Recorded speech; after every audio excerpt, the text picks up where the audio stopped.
Doing a throw for the end zone. Touchdown. Parker. Picked off by Xavier Howard.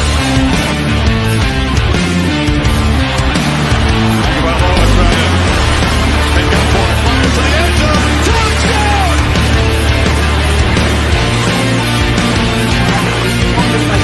That's hard work.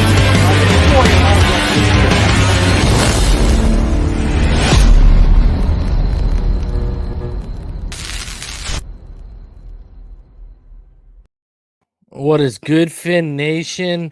What is good?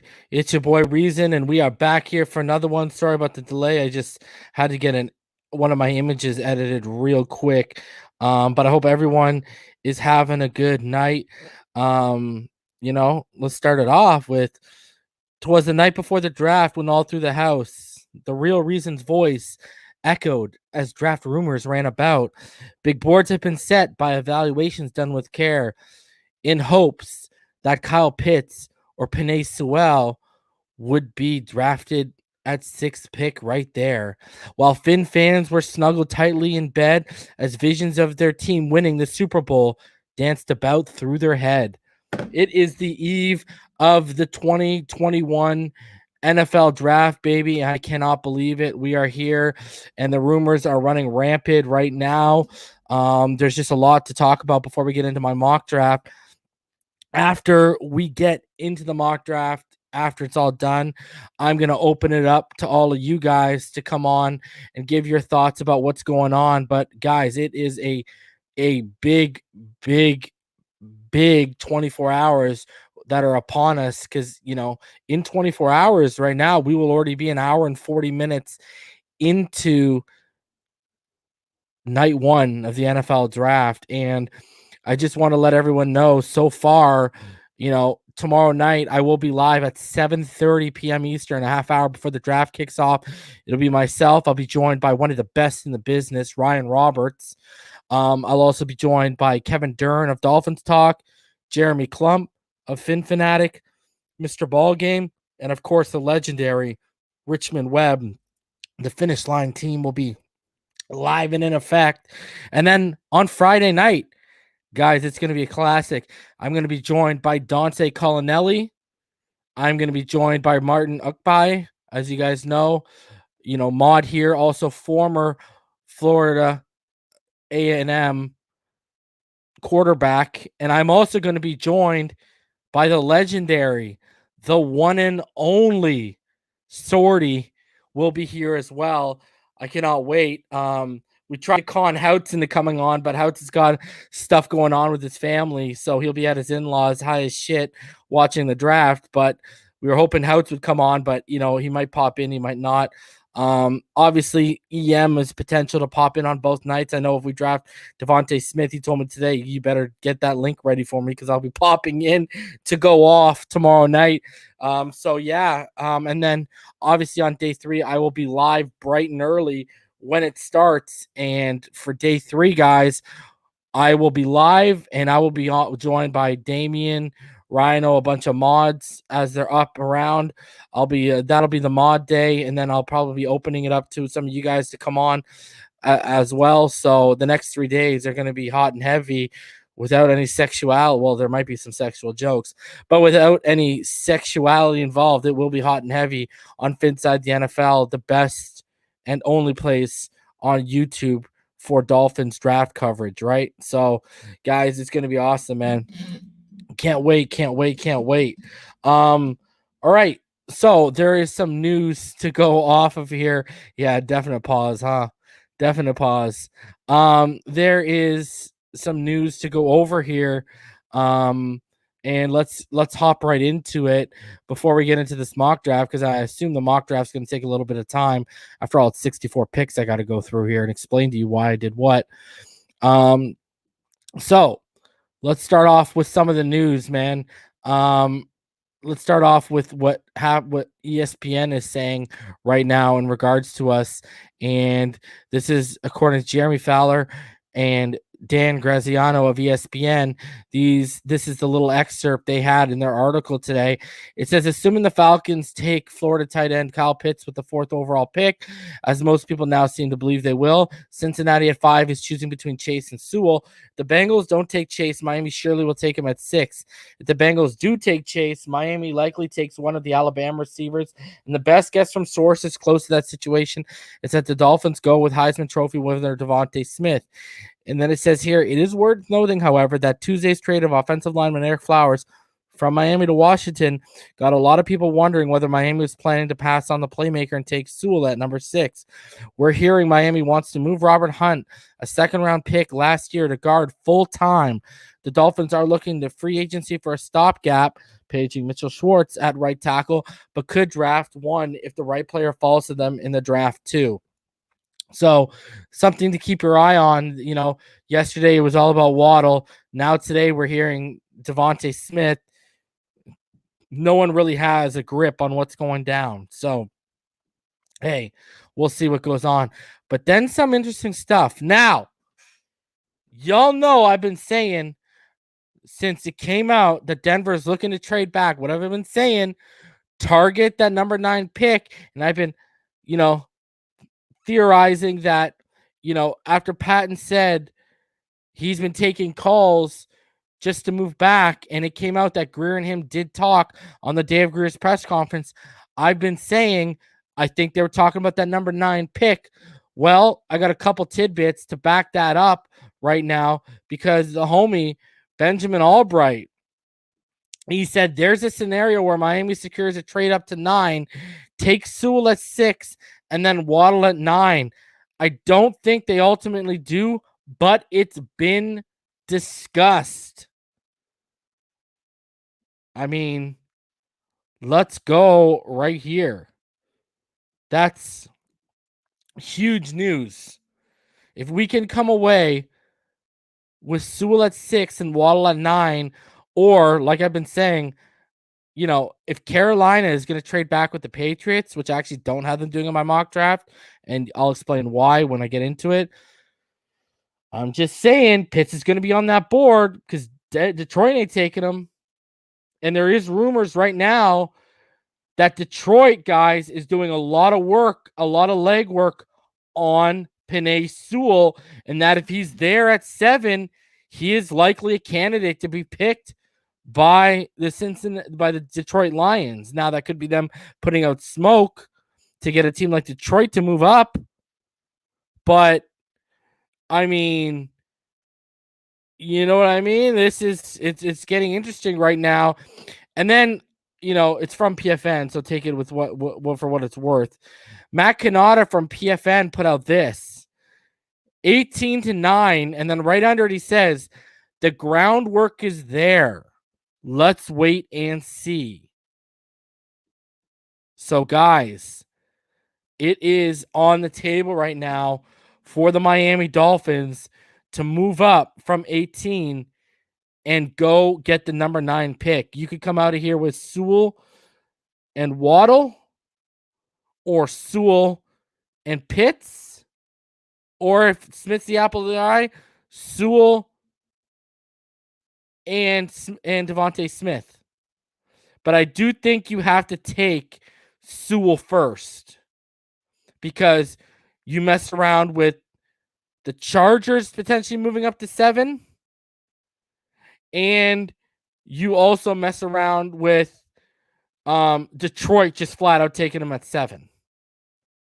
So I'm just saying, and here's another little tidbit that I saw today. Though Herbert has been banging the table for Penne Sewell privately, apparently those in the Chargers organization actually value Rashawn Slater higher because of his ability to kick inside as well.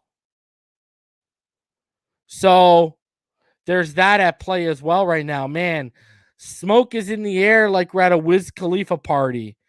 It's absolutely amazing, man. So, I mean, hey, they could just go and do what my first mock did, and they could take Pitts at 6, say screw it, not trade up to 9, and let Tevin Jenkins hopefully fall into their lap at 18. I mean, we'll see how it goes. But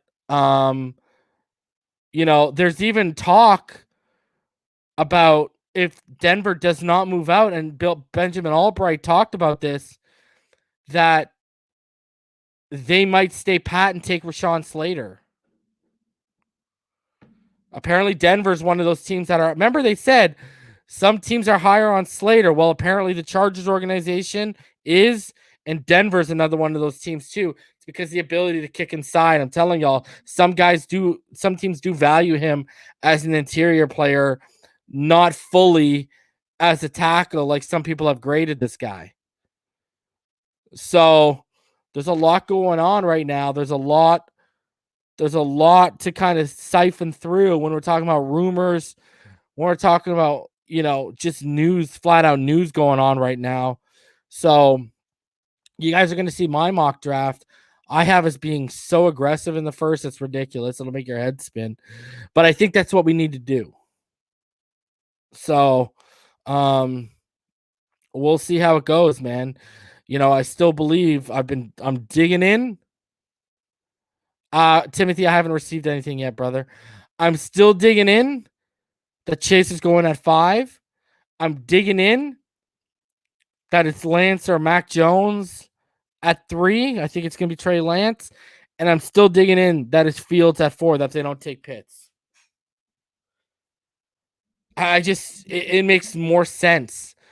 And, me and EM talked about it today, especially if Pitts is off the board at 4. The value of Sewell at 6. Guys, as much as everyone wants a playmaker, when the number 9 pick is open for business, Carolina is clearly open for business. The Lions are open for business. The value of getting the top tackle in this draft, Penne Sewell, at 6 is ridiculous. Usually the top tackle is gone by pick 4 max. And the fact that he's going to be sitting there at 6, he's more of a guarantee than Jamar Chase, Jalen Waddle, Devonte Smith, and you can even say he's more of a guarantee than Kyle Pitts. So I'm just saying, man, this is going to be big. This is going to be interesting. Like Rhino says, it's silly value. And shout out to Rhino because he just posted at patchvibes.com. Use code Phinside for 20% off official Phinside the NFL merch. You can also get at teespring.com/store/Phinside the NFL. And shout out to Patch Vibes for the Joe Robbie shirt they sent your boy's way. Loving it. So I'm just saying, it's about to get crazy, bro. If we draft Sewell and Pitts or Sewell and Waddle or Sewell and Smith, I'm doing freaking backflips. I'm doing Landon Dickerson, Mac Jones photobomb cartwheels. I'm just saying, like, that would be you would win the draft in the first round. I wouldn't even have to watch the rest of the draft. I mean, I will, but you wouldn't even have to watch it. You know we won it.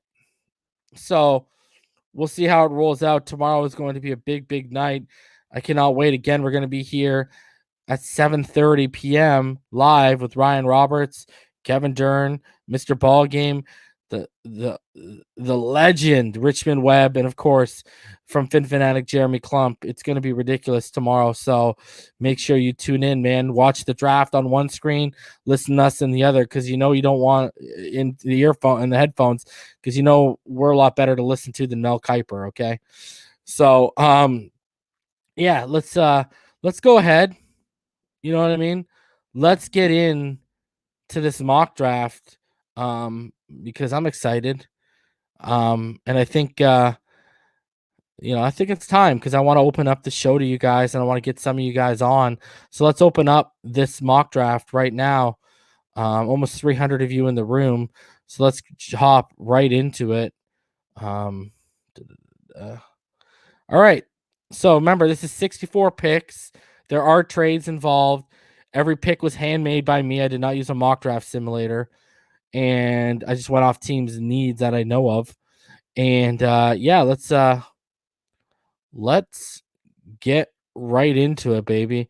Because, man, I know some of y'all really want to see, because I had a good feeling. I got a lot of good compliments on my first mock about how realistic it was.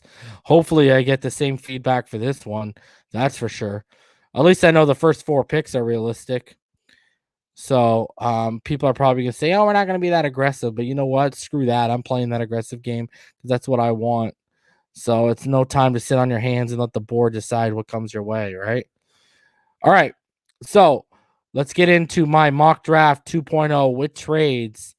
And it starts off crazy. Well, I mean, the first image is crazy. All right, let's hop into it. All right. So at 1, it's really no secret. It's Trevor Lawrence. I mean, it just makes the most sense. I mean, they get their future signal caller for the next 10 to 15 years, hopefully for their sake. He's arguably the most coveted quarterback in the last few years, depending on who you want to believe. Zach Wilson, who I've been telling y'all since when? November, will be the number 2 pick. The Jets draft, who I've pinned to them since the regular season, when people pushed back that they would continue to build around Darnold.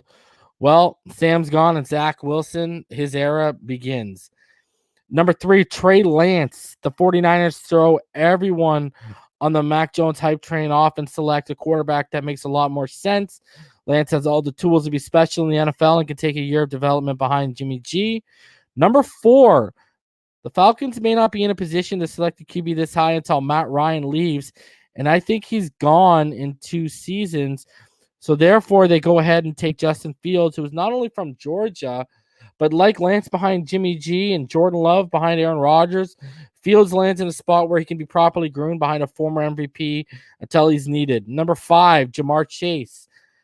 I've been dug in that Chase is the pick here, not Sewell. And after the Bengals added Thaddeus Moss, who was a top target for Burrow at LSU, it's clear they want to reinvent some of that magic. And I believe adding Chase to a wide receiver corps with T. Higgins and Tyler Boyd, along with a running game involving Joe Mixon, gives Burrow a plethora of weapons and linemen that, linemen can be had in the second and beyond. So the Bengals also run the most 3 wide receiver sets in the NFL, and Chase bumps Auden Tate out of the equation. And also, when you go back to the Joe Burrow injury, that was on the right guard. That was not on a tackle. Number 6, baby. Penne Sewell. With the recent news that Hunt may be kicking inside a guard and now a glaring hole at the position, the Dolphins draft the best OT in this class and the highest I've ever evaluated. You all remember how high I was on Wirfs back in October 2019. If you watched me on TD Finstock, well, I think Penne Sewell is better, will be better. I also have no issue with him moving to right tackle, as I've shown before with the footage. He's fully capable of it. Number 7, the Chargers go get the guy they want. Though Darisaw could be, the pick here, I think the Panthers would add Pitts if they stayed. Oh, sorry. The Chargers miss out on pairing Herbert back with Sewell, but still trade using their 13th, both their 3rd rounders this year, the 77th and the 97th, as well as the 2022 4th to move up, because word is people in the organization, like I said, actually value Slater more due to his versatility moving inside. Therefore, they go get their guy in the long run and stop the Panthers, who could be looking to replace Greg Little at left tackle. Kyle Pitts, number 8.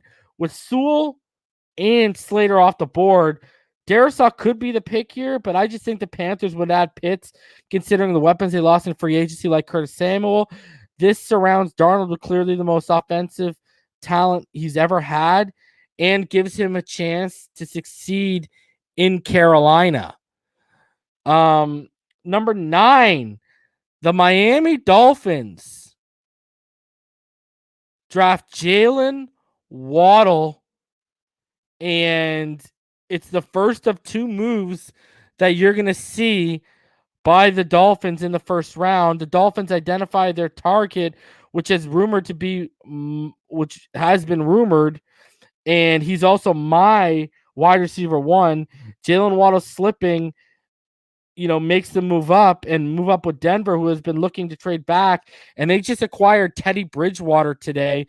So they're not in dire need of adding another quarterback. Remember, I've been telling you Denver's not looking to trade back. They're looking to add a vet. And what happened? They added Teddy Bridgewater. So the Miami Dolphins send the 18th, a 2nd, and a 4th in 2022 to land the most explosive receiver remaining on the board. All right. 40 Wiz, our O-line was trash in pass pro, bro. I don't know what you're talking about. In pass pro, we were a disaster, especially on that right side. Number 10, J.C. Horn to the Dallas Cowboys. Jerry Jones's man crush Kyle Pitts isn't on the board, but the interesting thing is if you watch their video on Pitts' interview with the team, a lot of it was Pitts hyping up J.C. Horn. I believe they have Horn rated higher than Patrick Surtain like I do, and they take him to pair with Trevon Diggs to round out their secondary.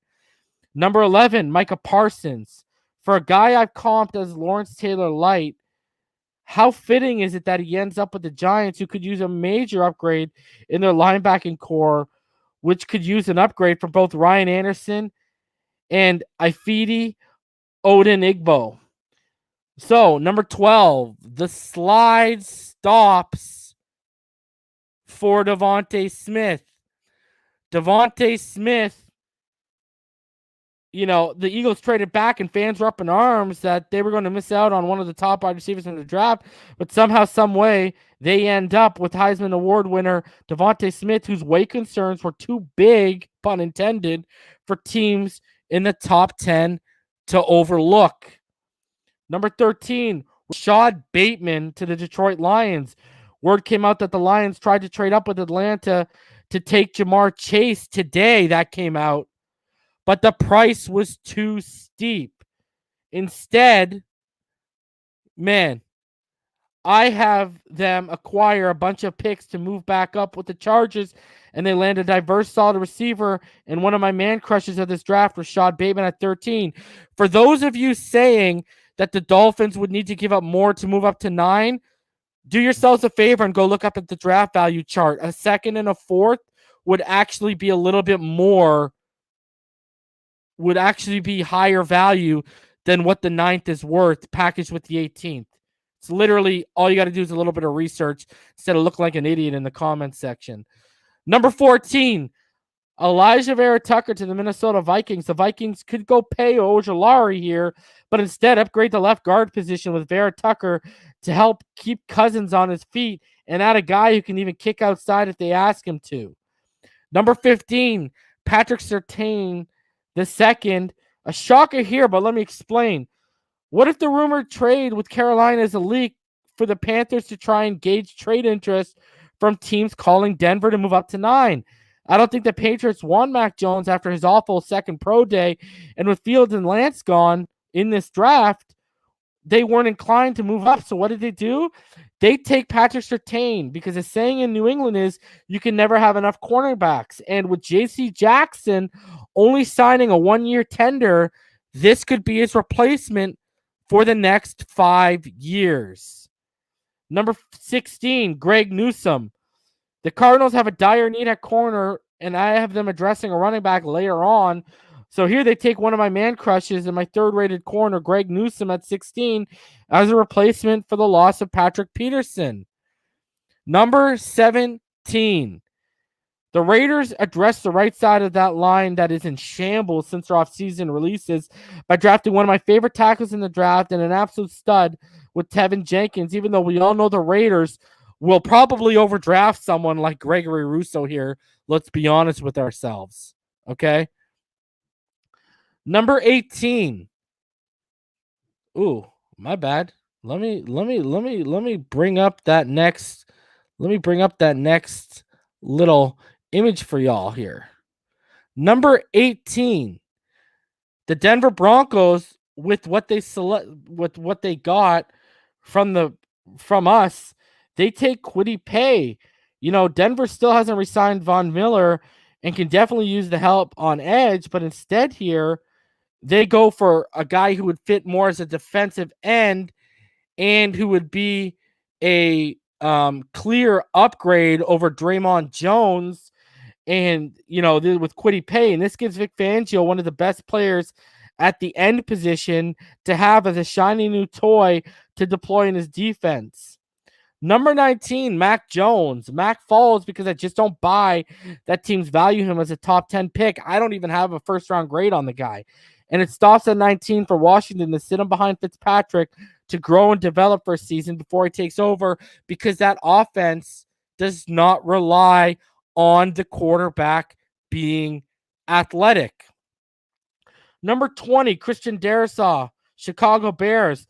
With no first-round quarterbacks left on the board, Chicago takes much-needed help at tackle with Virginia Tech stud Christian Darrisaw. Number 21, trade alert, trade alert, trade alert.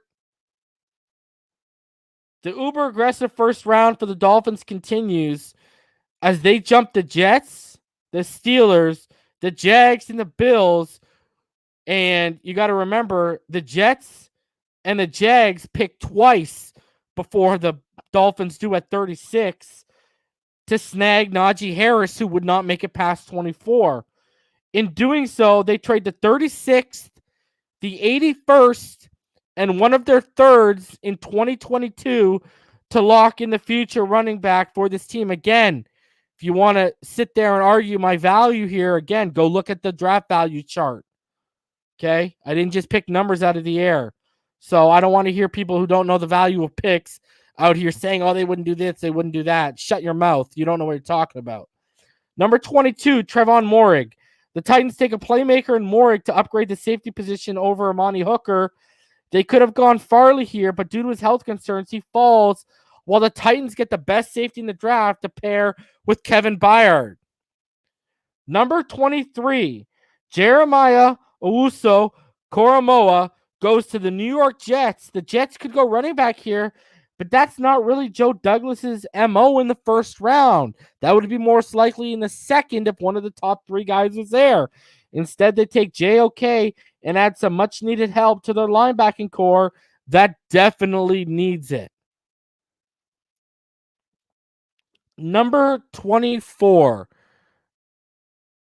Creed Humphrey to the Pittsburgh Steelers. With Najee their top target at running back on, the Steelers draft the best center in the draft to upgrade the position and help protect Big Ben in what could be his final season at the helm.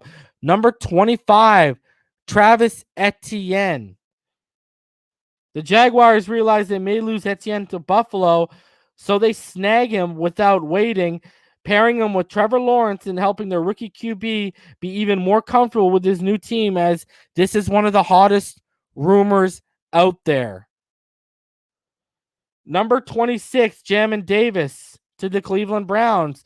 The Browns signed Myles Garrett, so I went away from my last mock where I had them take Jalen Phillips and instead had them take one of my favorite linebackers in this class, Jamin Davis, who immediately upgrades their linebacking group. Number 27, Terrace Marshall Jr. goes to the Baltimore Ravens. The Ravens now have 2 picks in the first and clearly need receiver help, so they go out and take a guy I've said could be the DK Metcalf of this draft, Terrace Marshall Jr., who's not only a vertical threat, but adds some much-needed size and durability to their receiving core. Number 28, Christian Barmore to the New Orleans Saints. The Saints take the best interior defensive lineman in the draft with Barmore, who is an upgrade over Onyemata and can slide next to Cameron Jordan, helping give them a formidable front four, though the nose tackle can be upgraded a little bit. Number 29, Rondelle Moore, and I don't know why he's listed as an interior defensive lineman there, but he's a wide receiver. Shout out to my graphic guy for messing that one up. Rodgers wants weapons. Well, he gets one of the most dynamic here as they find their slot guy to stretch the field that does it better than Lazard or Valdez-Scantling can. And to be honest, paired with Devontae Adams, this becomes a scary receiving core. Number 30, Javonte Williams. The Bills take the most violent runner in the draft who is going to open up the offense so much and take some of the pressure off of Josh Allen's shoulders. Number 31, Azeez Ojulari. The Ravens need to replace Matt Judon after he departed and do so with Azeez Ojulari, who is the perfect replacement at edge and will flourish in that Ravens 3-4 system. Number 32, the slide stops. Caleb Farley to the Tampa Bay Buccaneers. The Bucs don't have many holes and are one of the hardest teams to mock for this year, but damn, Farley, I imagine, would be too hard for them to pass up, and he can take his time to get healthy, not be rushed, and eventually give them the number one corner, as he's clearly an upgrade over both Carlton Davis and Franklin. All right, so guys, an update. Remember, if we go back, what the Dolphins have done, if you're just tuning in, the Dolphins at 6 took Penne Sewell. The Dolphins then traded up to 9. They used the 18th, the second, a second from 2022, and a fourth from 2022 to go get number 9. And they took Jalen Waddle. The Dolphins then again, continuing their aggressiveness, moved up to 21. They used the 36th, the 81st, and one of their thirds in 2022 because they have 2 of them to lock in the future running back. And that means they still have their pick at 50, right? All right. Let's keep it rolling here.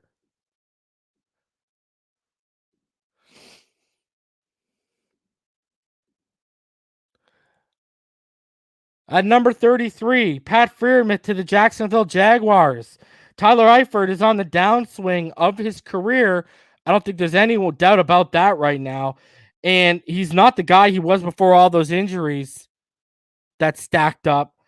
So the Jaguars add another weapon to Lawrence's arsenal with Pat Freiermuth, who can block really well, is a beast in the red zone, and is the man that they dub Baby Gronk. Number 34, Sam Cosmi. Last year, the Jets went ahead and drafted Mekhi Becton, but they still have a hole to fill at right tackle. Well, Sam Cosmi steps in right away, and he can be that right tackle, as he played both left tackle and right tackle at the University of Texas. Number 35, Efitu Melifonwu goes to the Atlanta Falcons. They got their secondary rounded out, their corners rounded out, as they can now pair him with A.J. Terrell, and they are set now at the corner position heading forward.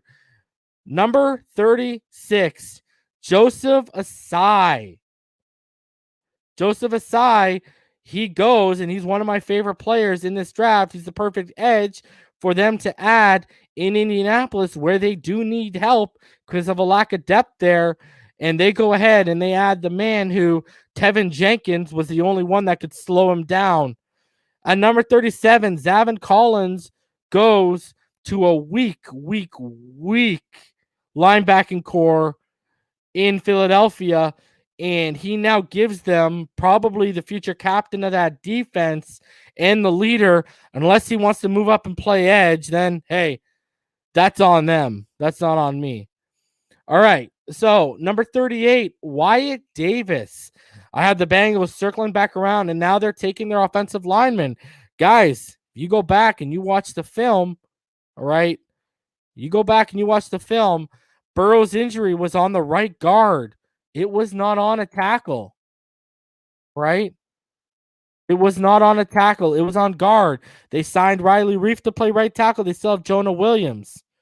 So, that said, they go and they add Wyatt Davis, who can either play left or right guard for them, and boom, there you go. Number 39, Calvin Joseph. The Panthers right now are hurting at corner.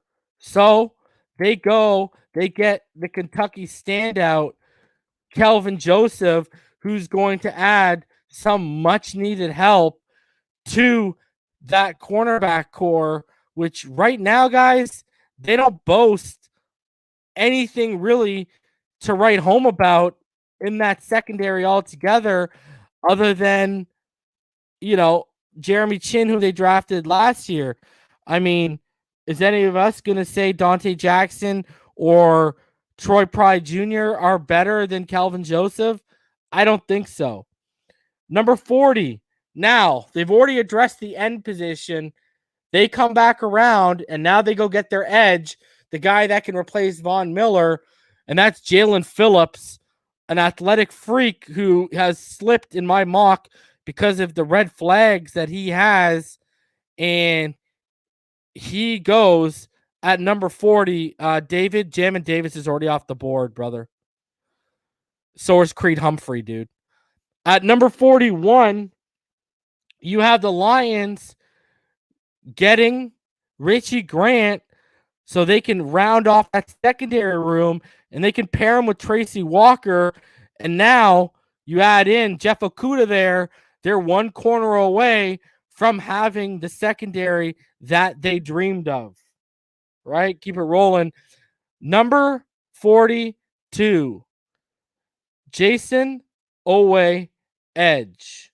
So Jason Owe, he goes at 42, and they could very well go Gregory Rousseau here, but I actually have Gregory Rousseau slipping out of the second, I believe, because I just did not like what I saw from him on tape and his pro day.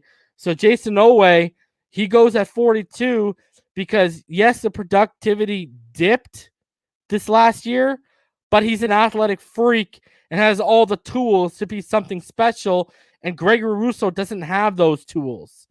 Gregory Rousseau is an athletic mothball. So Jason Owe goes. Number 43, Asante Samuel Jr. at corner to the San Francisco 49ers. Asante Samuel Jr., guys, they need to replace Richard Sherman. Now, Asante can play man. There's no doubt about it. But he is better suited in a zone scheme if he's going to play the boundary. So this is perfect for Asante Samuel Jr. Perfect fit. Next, 44, Levi Onwuzurike. The Dallas Cowboys continue to upgrade that interior where they're pretty weak at right now. They need a lot of help on that interior. They need a lot of help on that defense.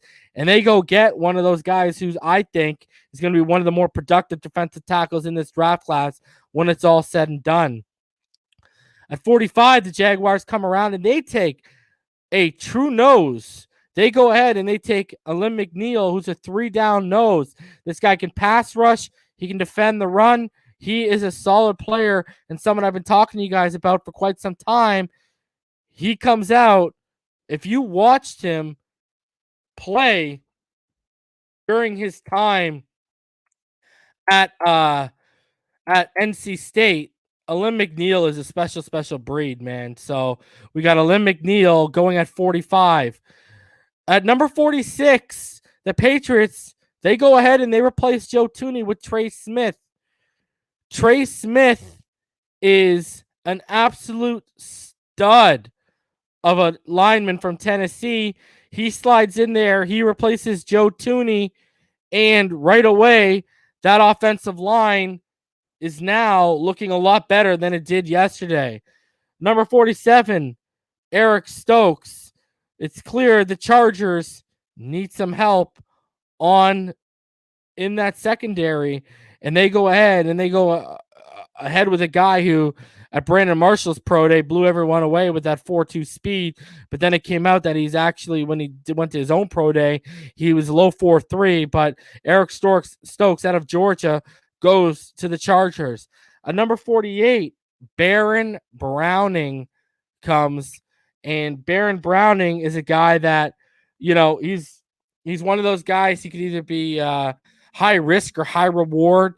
He could play the Mike, the Will, or the Sam. So he goes over to the Las Vegas Raiders, and there's a lot of question about how much ceiling he has remaining, but when he goes right to the Las Vegas Raiders. All right. Now let's get into the final little portion of this mock draft, guys.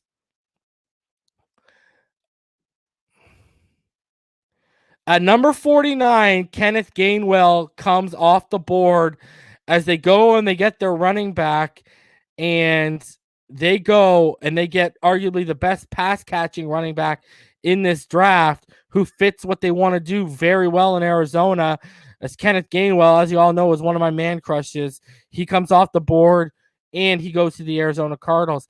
At number 50, the Miami Dolphins select Quinn Miners, who is clearly one of the favorites of this coaching staff. I mean, when you got a guy who is basically told you've showed enough throughout the week. You can sit out the game when he's ready to tape his hand up.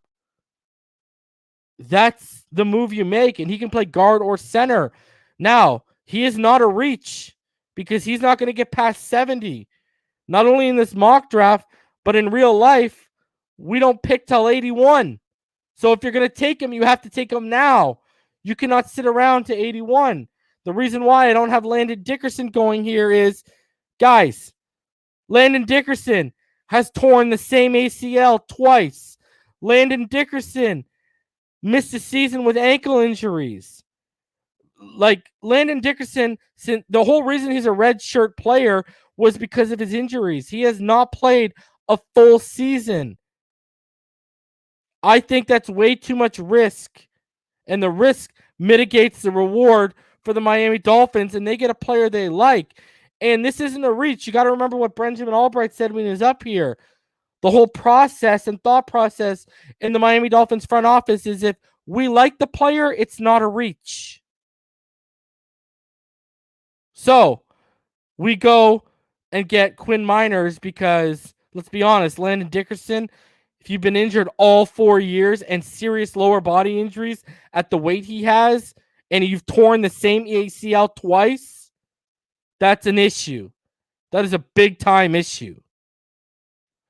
Number 51, Alex Leatherwood goes to Washington. Now, he can either kick in and play guard, but he won't have to anymore since they got Eric Flowers, and they add a tackle to that offensive line, which is something they're hunting for right now.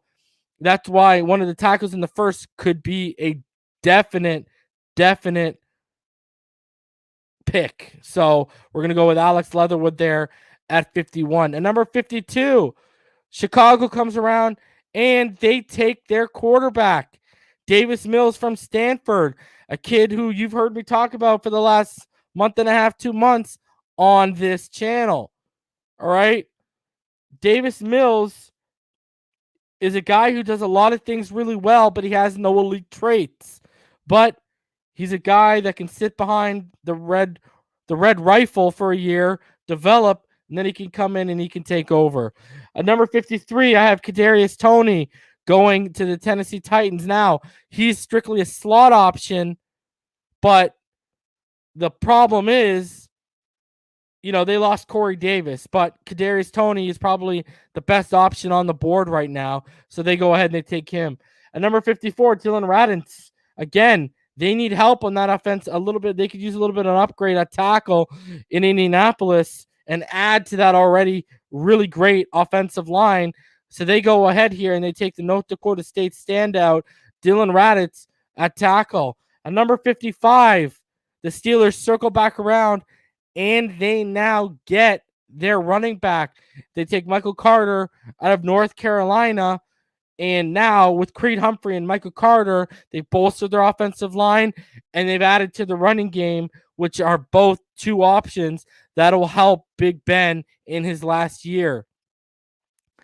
Liam Eichenberg, the tackle out of Notre Dame, goes to the Seattle Seahawks. They clearly need help at tackle. Russell Wilson's been complaining, crying, whining, whatever you want to say about the lack of help. Well, they go around and they help him right now. At number 57, Carlos Basham Jr. comes off the board, and he adds to that front four with Eric Donald to the LA Rams. And oh boy, that front four gets a little bit formidable. And my God, they are going to be scary. Number 58, Landon Dickerson finally comes off the board.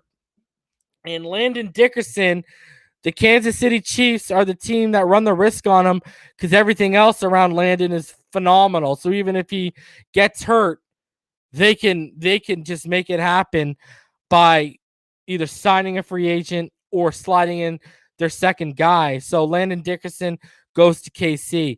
Elijah Moore goes to the Cleveland Browns, and with the talk of Odell Beckham probably being traded, Elijah Moore now goes to the Cleveland Browns and adds to that arsenal for Baker Mayfield.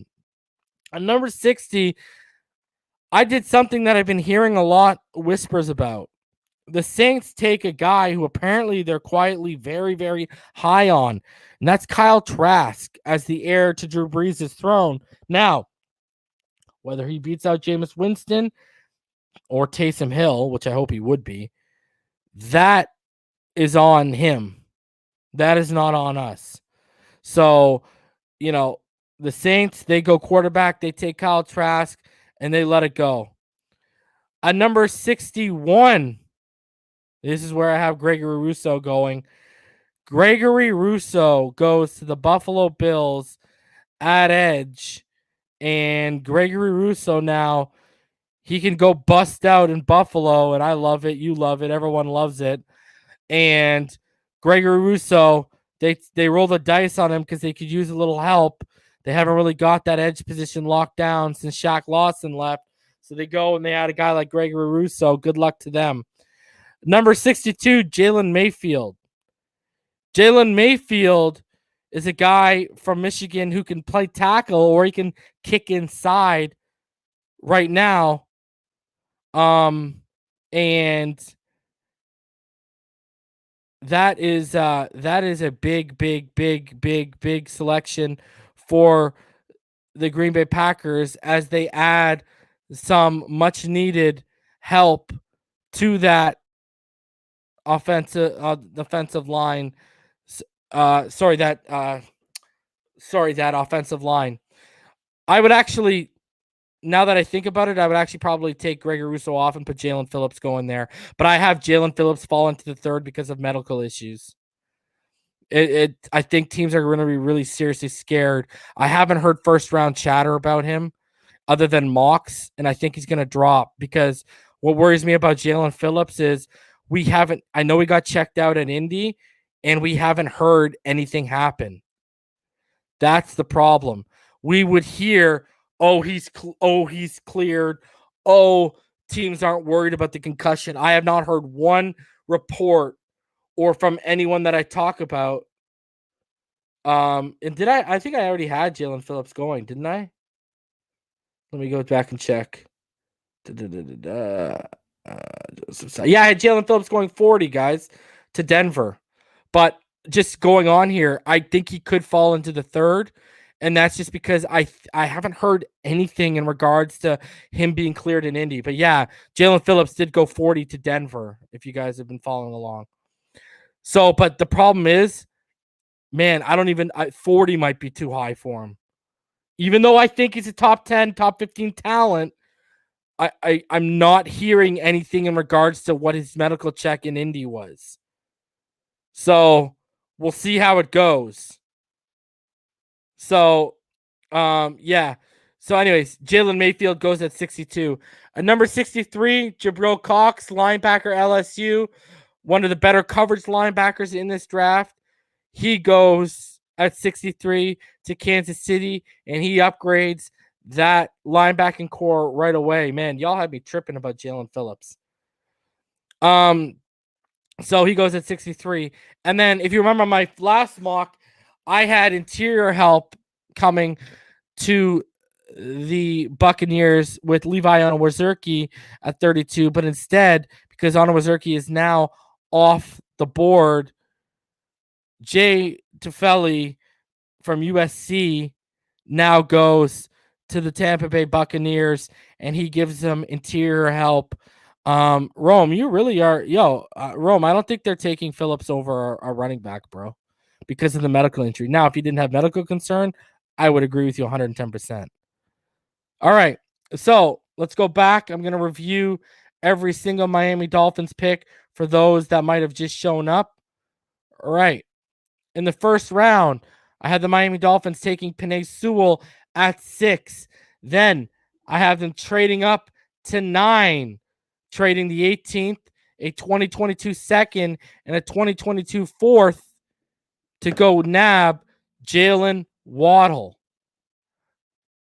Now, because we don't have the pick at 18, I still have us moving up because I think they want a running back. So, at running back, the Miami Dolphins traded up to 21 to snag Najee Harris. And to do so, they traded the 36th, the 81st, and one of their thirds because they got two. They got the one from San Francisco in 2022 to lock in the future running back for this team. And then I'll give y'all quick because I've showed it already in order. I might as well. Here is what transpired in the third round.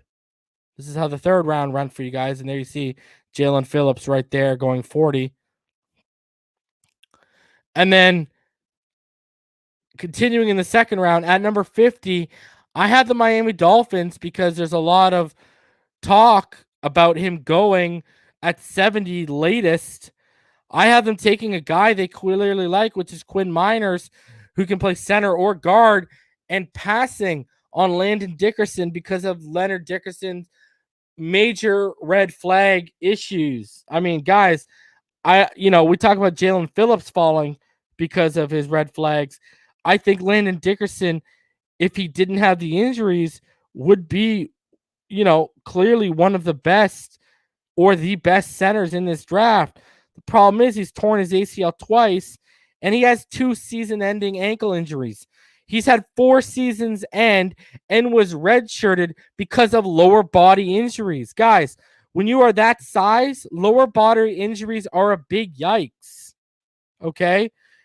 So, if he can stay healthy, sure, he'll be solid, but I have Kansas City picking him up, taking the risk. And the other thing is, when you hear what Flores said to Quinn, clearly they like this kid. So, the thing is, too, Quinn, he also offers position versatility to them.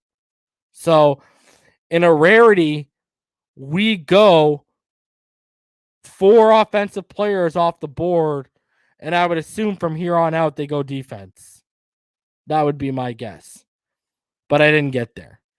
So, that is my 2-round hand-picked mock draft with explanations. Guys, go ahead, smash that like button. Subscribe if you haven't. If you'd like to donate to the channel, paypal.me/Phinside. You can also donate directly through the super chat. Guys, if you want to become a mod on this channel where there's only one way, and that's to become a Phinside the NFL Patreon. There's multiple levels you can go ahead and join up, but I want to shout out each and every one of those 41 Patreons because y'all keep it rolling over here, and I love each and every one of you, man. So shout out to Rhino Sith, Fake Spike 94, Ramon Casilla, Seth, Slim Pickens, Ricketic, Big Time, Red Dino, Marino's Goat, your boy Trev, Josh, Jazz 803, Martin, Zovega 75, Cat for Life, the Arkham Elf, Irving, Drew Boo, The Show, Jawar Thompson, Jeff Jackson, My T Dolphin, Blaine Glassford, and Andre Villarreal, Cody, J Love T, Todd, Labruto, the Enigmatic One, Chocolate Straw, Georgia Boy 23, Florida Born, Kentucky Grown, Michael Rodriguez, Dennis Klassen, Philip Leduc, Sharif West, Tommy Flores, Ron Levy, Marino Ron, and Anthony J. Marine. Guys, if you like all those people that have the little badges next to the name, because the badges change after each month. I think there's a new badge at like 3 months and then 6 months and then a year. Anyways, there's like 5 or 6 different badges you can go through, which is the logo next to everyone. And what it is it upgrades through the logos the Dolphins evolve to every year. Eventually, when you get to the highest point, you will have our logo this year. Anyways, if you see them using all those emojis and you're like, damn, I wish I could use those emojis. Well, you can. And that's easy. All you got to do is look below me. You'll see a join button. Click on that. It'll give you an option to join the 3 different levels and become a Phinside the NFL channel member. You can also go directly in the description below. And right in the description, you are going to go ahead and you are going to find, you are going to find a link that will take you right to becoming a member of this channel. And, I want to go ahead. I want to shout out each and every one of the 66 channel members. Love each and every one of you, man. Obviously, Damian Deese, your boy Trev, MF Vince1, Ricketic, Greg A, Irving K, All Day, Seth, Drew, Boo, Rhino Sith, Twizzle, Law 100 442, Jarik, Timothy, Yawa Bulla, Bruce One, Foxing Around, Michael Vowell, Timothy Sapinenza, Ray 2K, Nico, Mighty Dolphin, Dolphin Sweden, Fake Spike 94, Jazz 803, Luke Sparkman, D Ray 91, Tilly, Flips, Marcus 84, Ty Rhodes, Florida Born, Kentucky Grown, SC 42, Corn 72, RNG Media, Tony Asawa, Cody Patron, The Show, Chef Jew, Jonesy Finns Nation, Kevin Williams, Hanging with RAC, aka Rhonda, appreciate you, Philip Leduc, Zachary Harris, Dennis Klassen, Powerhouse, Cap for Life, Daniel Gallegos, Fred Rivera, Thunder Cleus, Clump, Justo, Birdman, William Bolesky, Cody Graham, 100 Ante, Ryan Bathgate, Ramon Casillas, Marino's Goat, Michael Simmons, Ron Levy, Chad Marchione, Tony Marine, Canadian Finn Gone Wild, and our latest, Barry Bailey. Appreciate each and every one of you for supporting the channel, man. Love all of y'all. All right. I'm going to drop the link because it is. Oh, and shout out to the new member we just got, Kevin Jinks. Appreciate you. Oh, shit. We got donations. I didn't even see any of your donations. Drew Boo donates $5. Says, let's fucking go. Let's go, baby. Man, I got donations. I didn't even see. Damn, I was over here reading names off like a freaking jabroni. Shout out to Ramon Casillas. $50 donation. Says, appreciate everything you do, Reason. Man, I do it for y'all, man. I don't do it for my health. I do it for y'all, man. Because I used to love each and every one of you. Martin donates $5. He said, talent for talent. This draft is flirting with 2011. I just see this class being special. Man, you ain't lying, bro. You are not lying. And then Rhino Sith, we got a donation, $10 donation from Rhino Sith. Says, thanks for the effort, man. We are lucky to have you in this community. And I know graphics aren't free. Fins up. Sewell. Yeah, man. Graphic. Let y'all in right now. Between this month and last month, and remember, I'm Canadian, it's cost me $195 American for graphics. Just in these 2 months. If you do the conversion, that's about 235 Canadian. It's cost me over these just March and April. So appreciate everyone going ahead and showing love, man. It all goes towards the cause. You know what I mean? So, man, appreciate you guys. So let's go ahead. Let's drop the links for all of y'all so you can come and join on and we can get it going because it's the night before the draft, baby. It's the night before the draft. So I've gone ahead. I've dropped the link. You got issues with my mock draft, like I know Rome Gray does because we didn't take Basham. Go ahead. And I'm a Basham. You know, I've been talking about Boogie since the beginning of the season. So it's not like I'm a Basham fan. I just don't know if they're gonna go ahead and take him. So, what up, Martin? What up, Rhino? What up, Red Comet? What up, Florida Born? What's going on, man? So if that's the mock draft, if that's actually the draft we do, good luck stopping us. Oh, you didn't know? Your ass better call somebody. Call somebody. Yeah. Roll Tides. I know, like there's players I miss. Like I know, you know, my sixth edge, Joe Tryon could have gone there. There's a lot of players that once you get actually into there and you're like, okay, team needs, what makes sense, man. Like I know at 50 we could have gone, you know, we could have gone defense, but let's be honest. I mean, do we really have the long-term answer at center right now? I don't think so. No. Our offense needs to match our defense. That was perfect, Reason. God, that was perfect. Buddy, if that first round happens, first of all, I'm a fucking genius. Second of all, I would like dance through the streets naked. Yeah, I would probably be in a coma. I know. I'm starting to think this whole Xavier Howard, you know, silence between him and the Dolphins. It's not screaming trade on draft night, but I got that feeling like they plan almost like how they just did Eric Flowers. They're gonna surprise us with a trade, but the Flowers trade was good for us, whereas the potential Xavier trade is gonna be like, oh my goodness, you know. but it feels like that might happen, man. I'm gonna get back to that in a sec. From Tony V, great job as always, Reason. You always put in 110%. Appreciate you, man. $5 donation. Appreciate you, homie. Me and Ballgame talked about this after we. Oh shit. What up, Sorty? How you doing, bro? That's not him. Yo, That's not him. was good. It is him.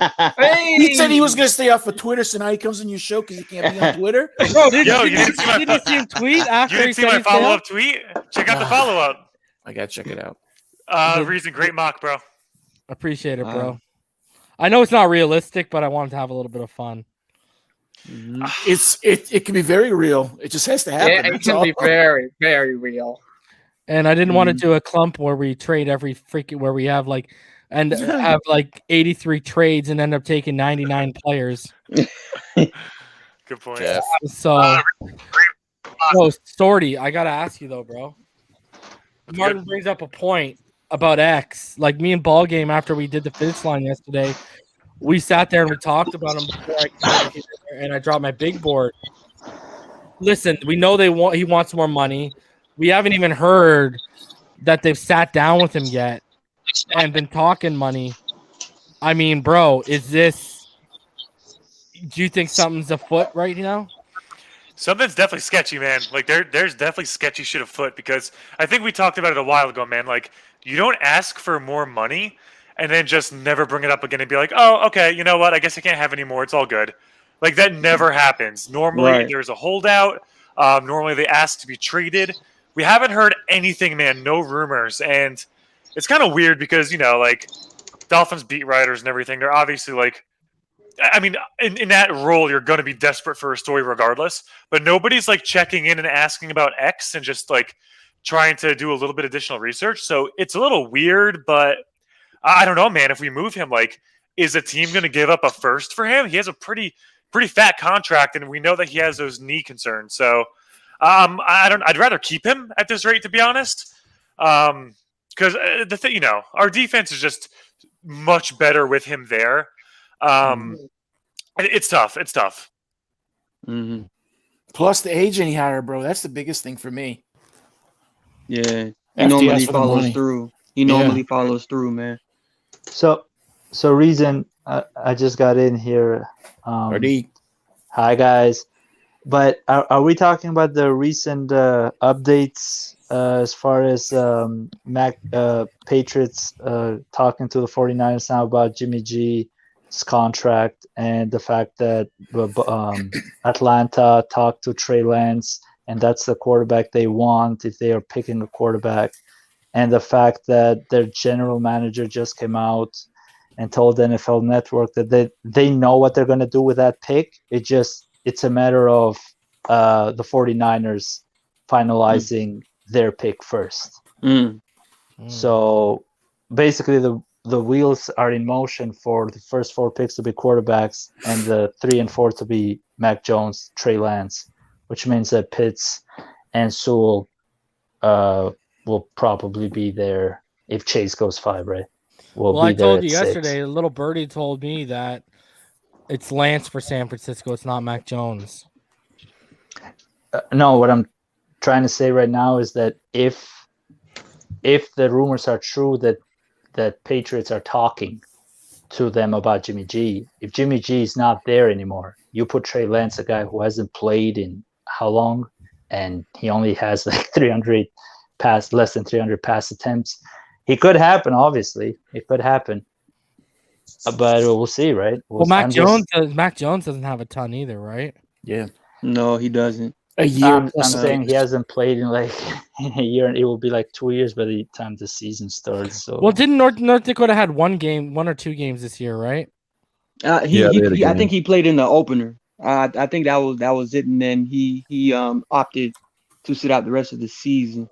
But what I think what RD is trying to get at is if Atlanta already has their mind made up that they want Trey Lance, and Trey Lance can potentially be drafted to the 49ers, like how you're saying, someone probably, nudge, let you know that's probably likely. I think Atlanta is going to be a trading partner for a team to jump up at 4 if Trey Lance doesn't fall to them. So Is there a possibility that Miami Did you hear what could be came a out? potential spot? Did you hear what came out today about the Lions? No. The Penne. No, the line. Well, but before that, the Lions tried to trade up to 4. And they said no. And they said no. They didn't even try to move up for a quarterback. They tried to trade up to 4 to take Jamar Chase. And Wow. and the Atlanta Falcons, and the asking price was too steep. What? So obviously it's a quarterback. So they're taking a quarterback basically, That's or what that sounds. it's a quarterback pick. Yeah, man. I can't wait until the Because if you're draft is taking Kyle finally Pitt, here. if you're taking Kyle Pitts at 4, you don't value that like a quarterback. Yeah, So you're like, yeah. okay, yeah, go ahead. Yeah. Crazy. So, but that's what we've been hearing the last couple weeks, though. That Atlanta's asking price is apparently really high. Well, because we said it high, right? Oh yeah, for sure. Yeah. But let me hit you with this, RD. Reason said, Maybe people checked in on Atlanta and us, and we were more reasonable. That's true. I think what happened was when did we made the trade before the pro day of before all the pro days really started, right? Well, it was it was right after Zach. It was like in the middle of Zach Before, Wilson's pro day. Yeah, it was. I guess they stroked He was it on like the field. It was Right. like on the It was- field when it happened. it was reported when he was on the field, but maybe they struck it right before that. So Well, I you know think what? You know why, right? It's probably because Shanahan is buddies with what's his face? The new coaching staff, Saleh, and the new coaching staff. Right. And they Right, so probably they said, wanna "Yo, we're taking this kid." So he probably said, "Okay, well, I know Fields or We're Lance is going to taking, be on yeah. the board. Let's go up." No, they probably said like we're taking this kid. Yeah. And wasn't that a day after Trey Lance's pro day or something like that? Well, Trey Lance was the first one to go, right? But it wasn't really advertised like. And Shanahan And that's why wasn't he had there. a second. Yeah, and that's why he had a second one. Yeah. Same with Fields. Shanahan missed Fields and Lance's, and he came and he said the reason why he missed them was because he didn't want to tip his hand that they were looking at a quarterback. One thing about Trey Lance, the reason why they've been linked to 49ers so much is because you saw the mistake that the Bears did when they screwed up Trubisky so much that he came out later on that they weren't even looking at Mahomes or Watson at all, right? So you know what's even better? You know what's even better, RD? Everyone calls Shanahan a quarterback genius. Right. Bro, in that same draft, he had Brian fucking Hoyer, and he instead drafted Solomon Thomas. Yeah. Instead of Watson or Mahomes. Which was a bust to compare to like. Just saying. No, but right. Look at that history and then look at the history of the quarterbacks that he has had. So basically he's trying to cover his ass now, to put it mildly. That all those guys, he just wants to say that, listen, we looked at all the quarterbacks, right? And this was the one but we looked at all of them and it was really close, but we picked Mac Jones because of his pedigree, because of his fit to us, because of how we graded and all of that. But it was really close, guys. Even though they made that, you don't make 3 first-rounders and say, okay, now I'm going to make a decision by viewing who are the best quarterback is. RD, go look. If you actually go look at the athletic profiles of the quarterbacks he's coached, Kirk Cousins, right? Matt Ryan. You know what I mean? Like, these are guys that kind of fit more of what you're looking with Mac Jones. No, I'm not saying talent level wise. Jimmy G. Hell no. Yeah, Jimmy G. I'm not saying talent level wise. I'm saying when you look at their athletic profile, bro. And then he wants someone who's going to get the ball out quick, who's going to process it quick, and he doesn't give a shit if you're athletic. But which is dumb because an athletic guy is going to extend plays. So I don't know what he's doing. And who is their backup right now? And they got Josh Rosen as well last year. And who's the backups right now? Who are the backups last year? And it's like he just doesn't want them athletic. He wants them like, which is dumb, bro. Yeah, it just doesn't want like Tua would be a perfect both. type of. Yeah, man. Yeah, like I don't know, bro. Like the fact that you're taking. Okay, I can agree with the sense of I think Trey Lance is going to be special, but I can agree with the fact that he's not as polished as a guy like Justin Fields. The fact you're going to take Mac Jones over Justin Fields has got to make me question your evaluation ability, bro. Everything. Doesn't this remind you guys of the Daniel Jones situation with the Giants, where they were all saying they were going to take him, and all of us were like, "No." At least I was way back then, like, "No way." Right. I hated him, bro. I hated him coming And out. then they heard his name, and I nearly shit myself. Dude. Bro, I hated him and Trubisky so much coming out. I was like, Duke, this ain't basketball, man. Duke, who the hell has come out of Duke? Who? And again, Manning. Somehow it's related to Manning. True. Anything related to Yeah. Manning, bro. Go Yeah, away. Does he look like Go him? the other way. I'm just gonna say, if we end up getting that haul for fucking Mac Jones, Oh, Right. baby. You wouldn't be able to. Well, Insane. started with Insane. Pitts. Started with Pitts, and then let's see what happens the next couple of years, right? bro, you know what I'm doing? I'm drafting Sewell at 6, and I'm coming right back up, Yes. and I'm taking Pitts, bro. See, I'm if not you even can- playing around. What do you want? The 18th and what? And So I'll the- go and I'll get Pitts, bro. I'll go fucking back to back if I have to, bro. Right, You're you talking talk to about the the Lions. Broncos pick?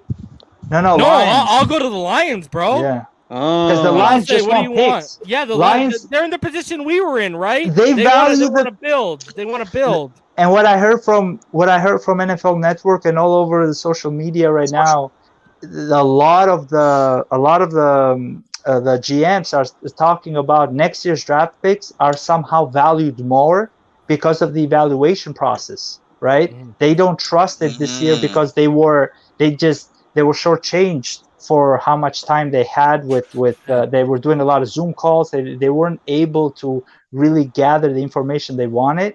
So basically, they'll do a better analysis next year. So they value picks. So Detroit is in rebuild mode. And here's the thing, those- right? You just said it yourself, RD. The words come out today, like I said earlier, that they might take Penne Sewell. That's why I take Penne at 6, so he's off the board for them. And I turn around and I say, listen, your guy that you wanted is gone. Now you're not going to take Pitts because you got TJ Hawkinson. What do you want for that pick? And then I because go Carolina could very well say, yo, we want Pitts. So True. that's And why then I go and say, yo, fucking give me him right now. And then whoever you want later, Xavier Howard with Dallas, I don't know, man. I'd love for that to happen for that 10th pick because there's a lot of good guys we can get there. And you get it all. And you Bro, you your could turn corner around later and on. you could either add Micah Parsons or JC Horn at 10. Dude, we get Pitts and Sewell. I don't care if we get Ray Finkel as the next freaking pick. I'm happy. Imagine leaving the round with like Sewell, Waddle, Najee. That's Bro, that's a nasty first round. That was my first round, bro. That would be like That's a nasty an A first plus, round, bro. man. Reason you Yeah. left But- something out when you did your mock draft. You should have said this draft brought to you by the Laramie Tunzel trade. yeah. Man. by Bill O'Brien and Larry Tunsil. Oh my goodness! Shout out to Chris Greer, man. 'cause, oh Man. my goodness! Savage. Just looking at us and just like, I don't know, dynasty. Brought to No. you by Laramie Tunsil via Lario. Be Bob. Just call him Bob. Bob. Look. I'm still on the scenario of Penne Sewell still potentially going to the Bengals. I know reason you laid out why that probably won't be the case, and it is very valid. But even so, Penne Sewell being the best available offensive lineman, and clearly the injury with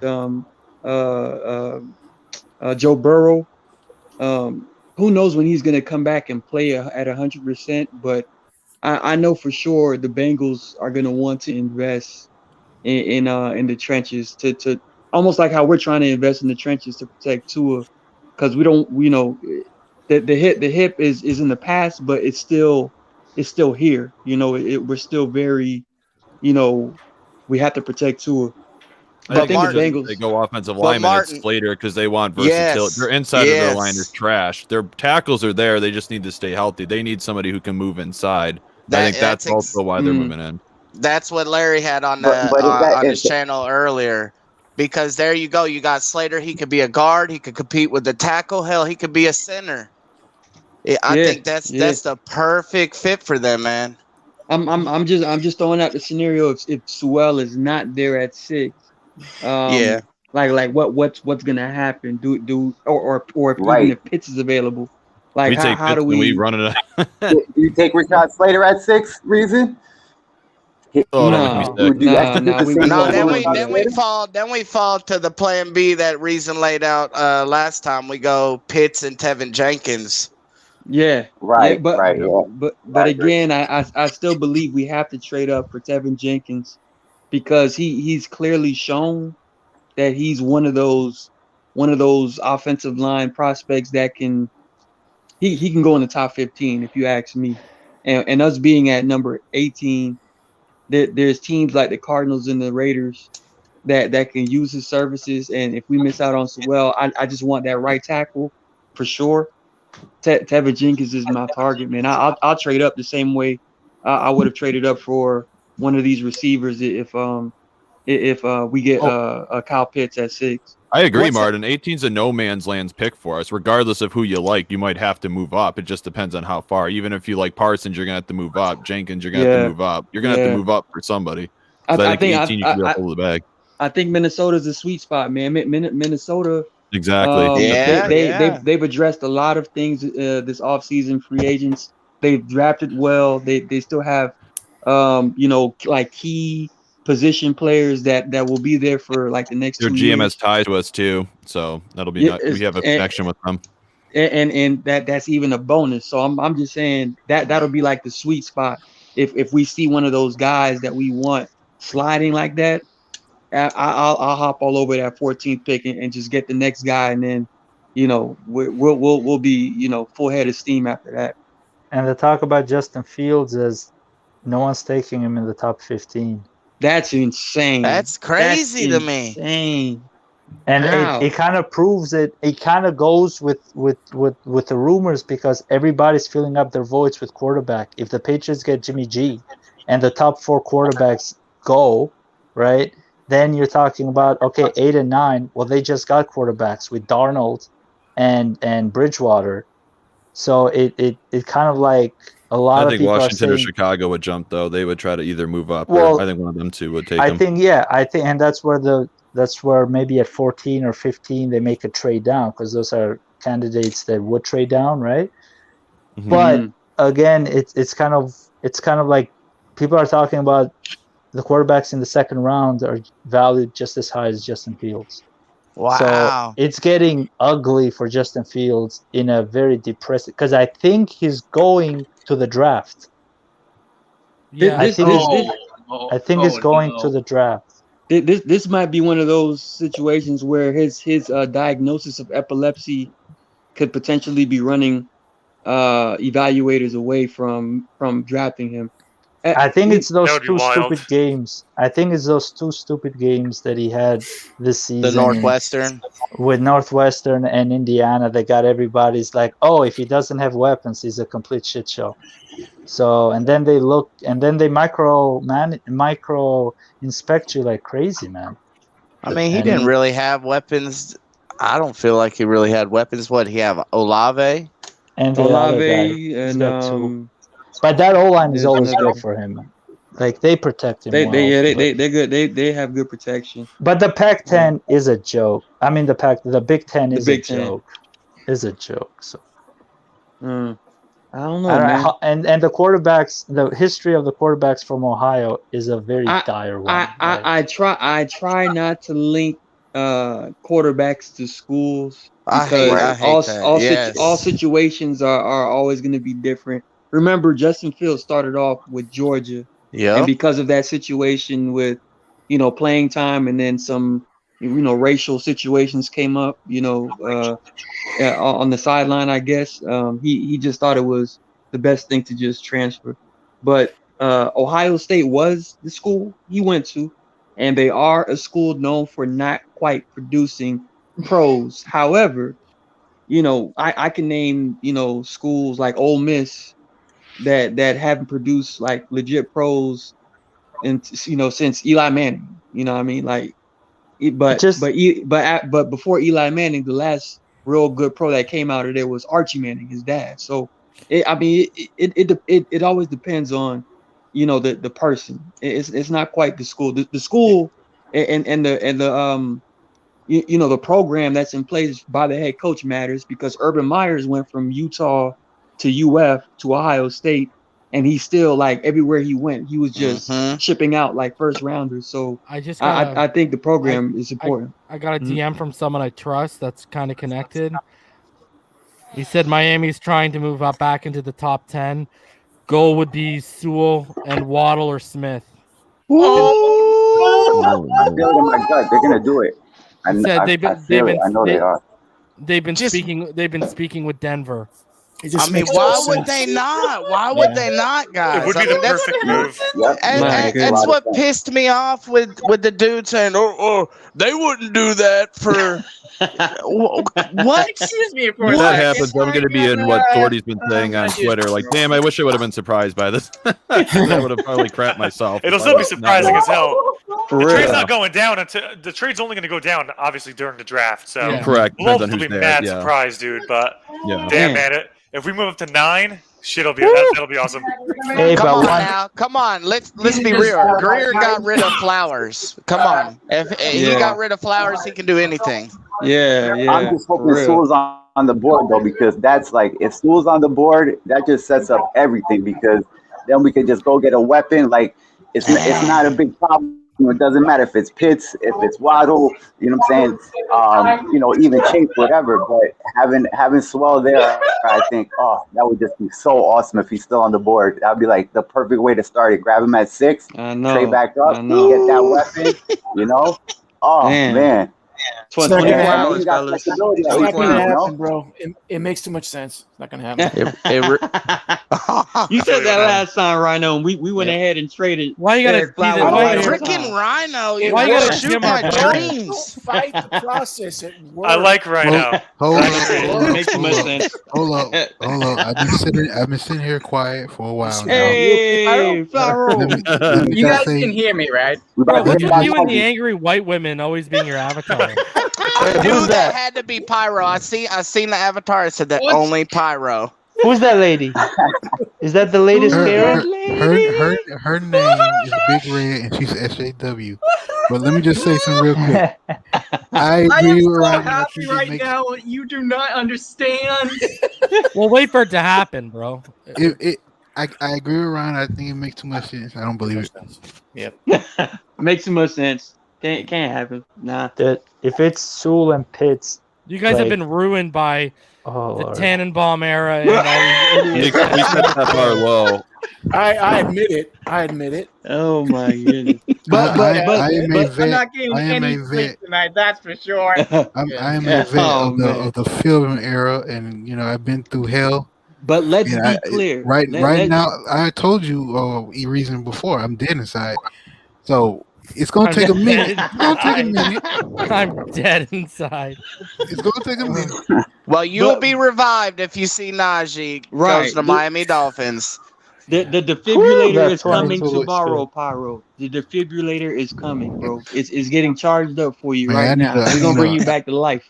I need Bring you back to life. And I've been saying it all day, and I'm genuine about this. I don't know if I'd be happier from when we got Tua or if we get Sewell. I just love the both. Like man. Yeah, I love both those guys, man. I think they're just great additions to this team. Like you've been saying, Reason. I mean, the Samoan hit squad, for a baby. second. Right. And then next year we get Sewell's brother. I got goosebumps. I think he's a freshman though this year. Right. He has like 2 more years. He's a B. Are you talking about the corner from Oregon? I thought he was a linebacker. Yeah, he got like 2 more years. I thought he's a corner. No, linebacker. Linebacker. Big dude. Like he's slightly smaller. He's slightly smaller than I Penne. need to calm down. He's slightly smaller than Penne, which We're is kind of scary. Hey, and everyone's gonna want to jump off a bridge. Oh, he's got 2 brothers. Yeah, he has 2 brothers. It's the night of Draftsman's Eve, and you guys gotta calm down. Draftsman's Eve. Oh my god! The Santa Claus hasn't pulled up his sleeve. Greer Claus. The first 4 picks are quarterbacks. He has not pulled down and went down to the chimney. So you guys gotta wait. We got visions of Sewell pancaking and Waddle. I was thinking of Neffy. Neffy's a safety. Okay. Yeah, at Utah. You guys gotta temper your expectations. That's all I gotta say. Good. I'm glad you kicked. Yeah. Good. We can have dreams, damn it. We're like I said, it's Draftsman's Eve. You gotta temper those expectations. I didn't. Yo, Storty, what were you saying? Oh, he left. He's gone. Yeah. He's gone. Check out, man. He tapped out. Storty was saying he liked Rhino, and then I couldn't hear the rest of that sentence. Yeah, he broke his internet at that point. But trust, man, we're in a really good position. I'm almost at the level of this guy right here that sounds like he's doing things in his pants right now. I'm at that level. At that level, but like Pyro is saying, we really have to temper our expectations because honestly, we don't know what's gonna happen. Come pick 6, and then obviously the trade up scenarios. Reason just told us the mock. Well, it can't go that well, bro. It just doesn't seem right. Yeah, dude, man. Reason coming with that talk with that's the gay a title, size. bro. That's guaranteed title within 2 years. I mean, that's crazy, man. Guys, this is gonna be a very famous video, so we all gotta be like proper right now, okay? This is gonna be a very famous live, okay? We're predicting the future. We're giving it away. I had 24 hours before that they're gonna go conservative like they did last year because they had a whole buttload of capital last year too. Yeah, so but they're in a different position now. They're in a position to win, right? Yeah, it's just I just feel like when it comes to getting take your negative. I'm gonna call you in your avatar negative fucking Nancy, bro. Oh, speaking of negative, reason on the draft, you cannot say before a draft pick, I hope they don't get this player or they better do this. Please do not say those words because I went back the other day and watched their draft last year. Yeah. He can just he just do reverse psychology and just say, I hope they don't get Penne Sewell, and I'm blaming Reason. Yo, Tony, I never went back and watched my reaction to Austin Jackson. I just did it the other day, like 2 weeks ago. It was so funny, man. You're like, they could watch them get Austin Jackson. And then it was hilarious, man. And then you're like, they could go with Noah and Benogany. No, I remember what I said. I said they're gonna draft that Auburn corner whose name we can't pronounce. Yeah. Yeah. And the whole reason I knew that. The whole reason I knew that was because if you go back to the Auburn Pro Day last year, they didn't give a shit about what Derek Brown was doing. They were all over Noah Benogany at that Pro Day. Right. Yeah. That's interesting. Hey, Reason. Gosh, can whatever happened in your mock draft just only happen tomorrow? I'm only hoping. I know. You go, Logan. Reason, if that mock draft happens, I don't know. It's realistic. I do think it's realistic. Hey man, just get some water. Get some water. You know what I'm saying? Breathe into your nose, out your mouth. Apparently, you'll be all right. Apparently, Tony Pauline and his they're doing a mock draft on Pro Football Network right now on Twitter, and apparently he said that he's hearing Sewell to the Dolphins right now. At 6. That's what we wanted at 3. Can I just say something about that? We started off months ago about Sewell. Everyone, right? Reason, everyone. It was kind of like the way to go. And then it went just like X. It went silent. It went completely opposite, right? That's true. And then now, I don't know. Maybe that's the smoke was all to hide that. And now common sense is kicking in. I hope they're just, man, we need tackle help so bad, bro. Right now, you know what we were talking about Sewell so profoundly? Because we sucked so badly in the O-line. It's like how beautiful is my avatar? I see it. Sewell leading the way. Hopefully, he's such an alpha male, though. We don't get him. Yeah. Oh, did you guys see the video of him talking about football? Yeah. His interview. I ain't see that. He's a dog, man. It was on Twitter. Oh, he had a more recent. Rhino posted it in the chat. It was like almost 10 minutes long. It was beautiful. Reason. Go ahead. You said earlier that you would be willing to trade up with Detroit right after Sewell. You would take Pitts. Yeah, if he's there. Yeah. Oh my god, I would love that. My thing is though, trading up that far with that team. Mm-hmm. You know, you might have to dangle the 36, and I don't know if you can play and get up back to get a running back. You might have to sit at 50 and wait. Right. I'm not gonna lie, Reason. I think Detroit would try to fleece us with 1836 in the first next year. To be honest. Oh, if you want my first next year, I'm not giving you the 36th. Yeah. I'll give you the first and one of those thirds next year. Take it or leave that. Yeah, they need those draft picks. That's totally worth it. We're never gonna get a Pitts next year, so just do it. So just do it. So we Band-Aid, rip it off. If we do get rid of our, there's two legitimate first round tight ends next year, but I don't think either one are Pitts. Right. No. That's the point. Yeah, that's the point. They don't have his athleticism though. Go ahead, bro. Yeah, so basically what we're essentially doing, and Reason just highlighted it. Okay, the trade down that we did, we're just giving all of that capital back, and we turned the 3rd and the 18th to Sewell and Pitts. Who the hell? Like, that's a win-win in any galaxy, in any universe you could possibly think of. Like, that's why I'm holding on to that 36 RG? Because I'm going to use that to get one of these running backs. Yep. Running back or the...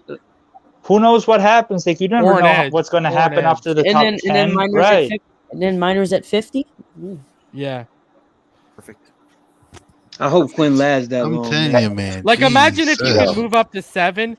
You give the first, another first, and a third. You could even give one of those 2023 first, because then you still got one left, right? Yep. And then you give a third next year, and you've managed to move up to 7, and you still kept the 36th, the 50th, and the 81st. And our picks are going to be late. Yeah. So, true. I mean, it's good for us. Yo, you know what you do? In 2023, you trade your pick, not San Fran's. Yeah. That's right. Yeah. Especially if they are. Because you know they're going to get Mac Jones, and then Mac Jones is going to go like 1-15. Buddy, especially if they take Mac Jones. That's the only non-tradable asset on my team. And then say, okay... No, what I was gonna say was when you get rid of your first, that's why I'm more on board with getting rid of the first, because you know, first round you will pay them a boatload of money. So once you obviously now say 49ers suck for about the next 2 years, and then that pick is high, then you can honestly just basically do what you did with the Texans and just get more draft capital. This is Chris Greer, if you don't win, front office, guy of the year, whatever that award is, GM of the year, I'm telling you right now, if the Dolphins make the playoffs with, the team that we've assembled from these last 2 seasons with this draft, it makes no sense not to make Greer GM of the year. And probably go back to back. Hit on this draft, though. Martin, real quick, Martin. Got a hit. I'm gonna ask you, Martin. Would you say that's one of the quickest turnarounds? Oh man, in franchise. Yeah, I'm looking at it not only as how quick the turnaround is, but how solid it is. Like you talk about the foundation, laying that foundation. 2019 was horrific. Our game against the Ravens literally won Lamar Jackson the MVP that year. Historically bad, Martin. It was so bad that after that game, our best player from the year, or our first round pick from the year prior, said he wants to be traded. So for Brian Flores to walk into that his first year, completely gut every piece of this team out, and then put whatever type of players he can find on the market for 2019 and be that bad that early and then that good that late and then flip it around the next year and go 10-6. It's like, yo, this is Pyro. This is one of the greatest turnarounds I've seen. Didn't San Fran the year before San Fran went to the Super Bowl? Jimmy G got hurt and they were like top 5. Yeah, they had Nick Mullins. Yeah. Right. But here's the 2019 was nowhere near as bad as 2007, bro. Oh yeah, but here's the thing. Right. In 2000, it started in 2008. In 2008, that was fool's gold that we had, right? This is real. This is a foundation that's built for the next 3 to 5 years, that's just right, with this roster. That's what I get. Like I did a top 5 quarterback list, and people are like, "Oh, 2008 Pennington's not on your list." I'm like, bro. Yeah. First of all, if it wasn't for Ronnie Brown, would that offense have been able to do what they did? It was the Wildcat. The Wildcat. Chad Pennington. Yeah. And the defense was solid too, right? But the O-line was really good. Really good. Bro. But it wasn't – everyone has this adoration for Pennington from that year. But, buddy, it was Ronnie Brown out of the Wildcat that led us to that shit, bro. It wasn't Chad Pennington, dude. I'm not saying Chad Pennington didn't help. But let's call it spade a spade. It was Ronnie Brown, man. Yeah, that was the Wildcat year. Nobody could stop it. Actually, it was Tom Brady, but whatever. Now, Tom Brady did get injured like week 1 against the Chiefs, bro. But you remember when we played them though? Yeah, the Wildcats showed up. Belichick didn't know what hit him, bro. It was a thorough butt whooping in New England.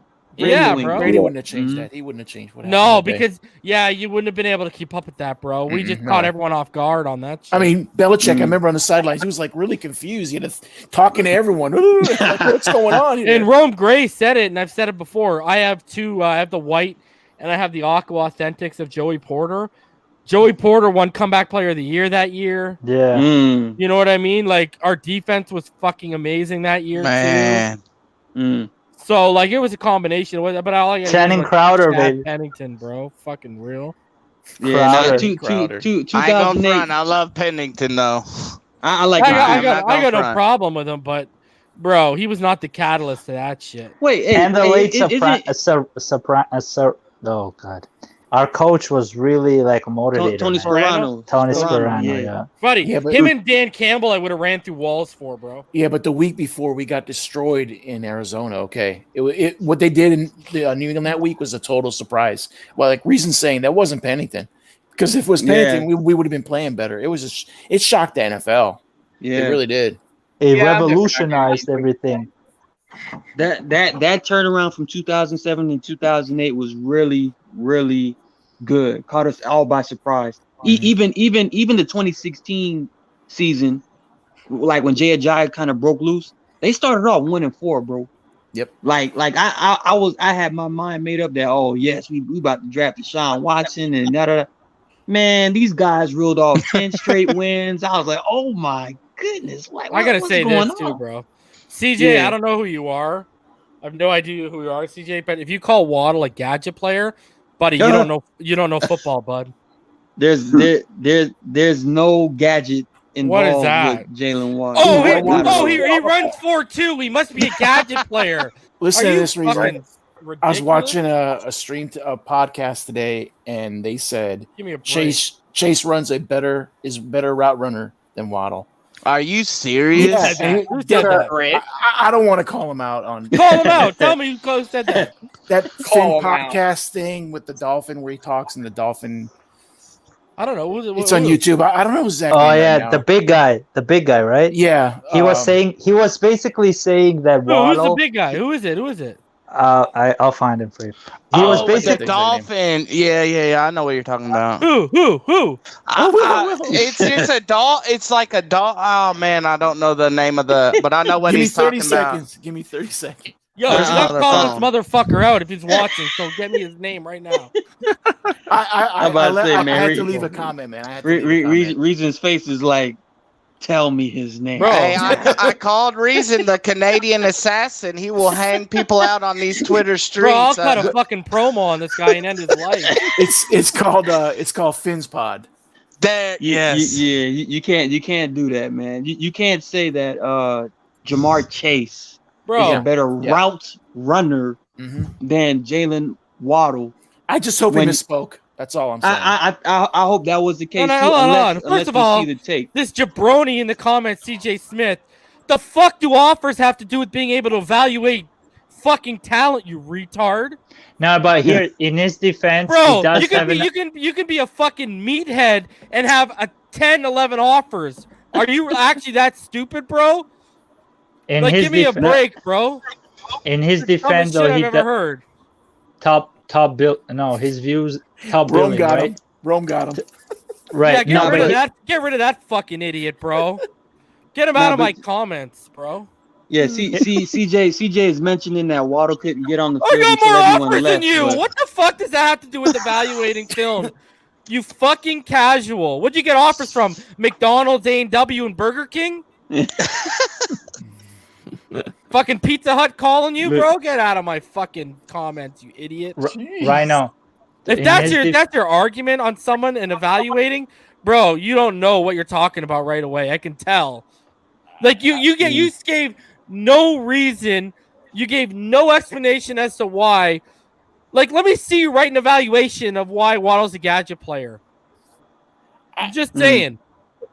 Yeah, I don't know how that people happens, just throw shit out walls and hope it sticks, bro. Maybe because he returns kicks. I'm trying. Right. Well, I'll tell you this too. Offers doesn't get you access to all 22. Last I checked. Yeah, it just seems like he's a Smith fan, and some people feel that's all he is. He's a mark. He's a Smith mark. That's all he is, bro. You don't have to knock other people to make your point.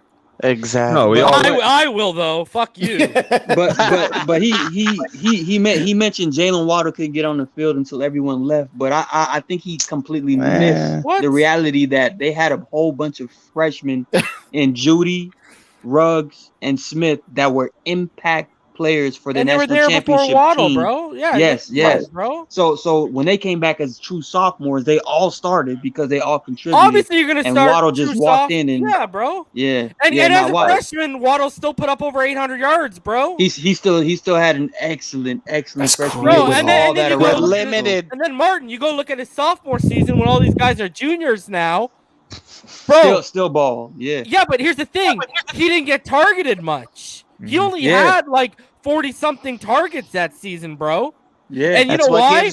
And you know what else it is, Martin? That has nothing to do with talent. You know what that has? What we're talking about right now. The coaches are saying, we know these players better. We're more comfortable with them. No, Waddle was not on the field as much as these guys that were a year ahead of him. Because they were more advanced in the systems that they're running over at Alabama. Like, this is a guy saying he got offers, but he doesn't know how fucking coaching works. Yeah, he's got. People have to remember when we're drafting these guys, we are projecting too. You don't just take people just because they had 1,200 yards in college. Does not mean they're going to put up 1,200 yards in the pros. No, that's exactly correct. These guys aren't even fully grown yet. They're still men at 19. Last I checked, he had almost 100 yards and the same amount of touchdowns on 13 less receptions than Devonte Smith. And it took, dude, did you see the interview with Devonte Smith on Club Shay Shay today? Nah. I posted on Twitter. You know what Devonte Smith said? Out of his mouth, I wouldn't have won the Heisman if Waddle was healthy. Yep. Good. Out of his mouth. You know what else he said? He would beat Ruggs in a 40. He would. No. Waddle would. Wow. Because remember, when they raced, Waddle was a freshman. Right. Now put up Waddle in a little bit more of a full-grown man's body after he's been in the Alabama system for a couple years. Yeah, he's probably going to beat him, bro. I think Rhino's hit it on the head. Most of us on this panel, we all like both Bama receivers, but you don't have to push one down. Like exactly. You said, it pisses me off when people who are, because I'm a Smith fan myself, but I don't poop on Waddle. I think Waddle's the highest upside in the draft. I would love Smith, bro. But I agree with reason. I think Waddle has the highest upside in this draft, and he fits our offense. That's why I wouldn't be mad if we took Waddle, and I could see why Miami would like Waddle more because he fits our offense, what we need. Bro, and he gets Team Grants off the field. Did you know, Jeff, that he is the fastest track GPS player? I saw it. I think it was you who tweeted it or something. I saw it. I'm like, oh my god. I think it's like in the last like 3 or 4 years, something crazy like that, since they actually started GPS tracking players. Can we He's just the get them fastest all? player since they started doing that, man. Can we just get them all? And what reason really got me with Waddle is how lethal he would be on our special teams, bro. Absolutely. Man, I mean, just move on from Jakeem and we good. Bro, and you know what's crazy, bro? Waddle's not only a really good route runner. Do you know how smart he is in open field with his understanding of angles? Yeah. That's the difference. That's the difference. Ruggs just goes out there and runs vertically. Right. Once the ball's in Waddle's hands, he knows how to use his speed.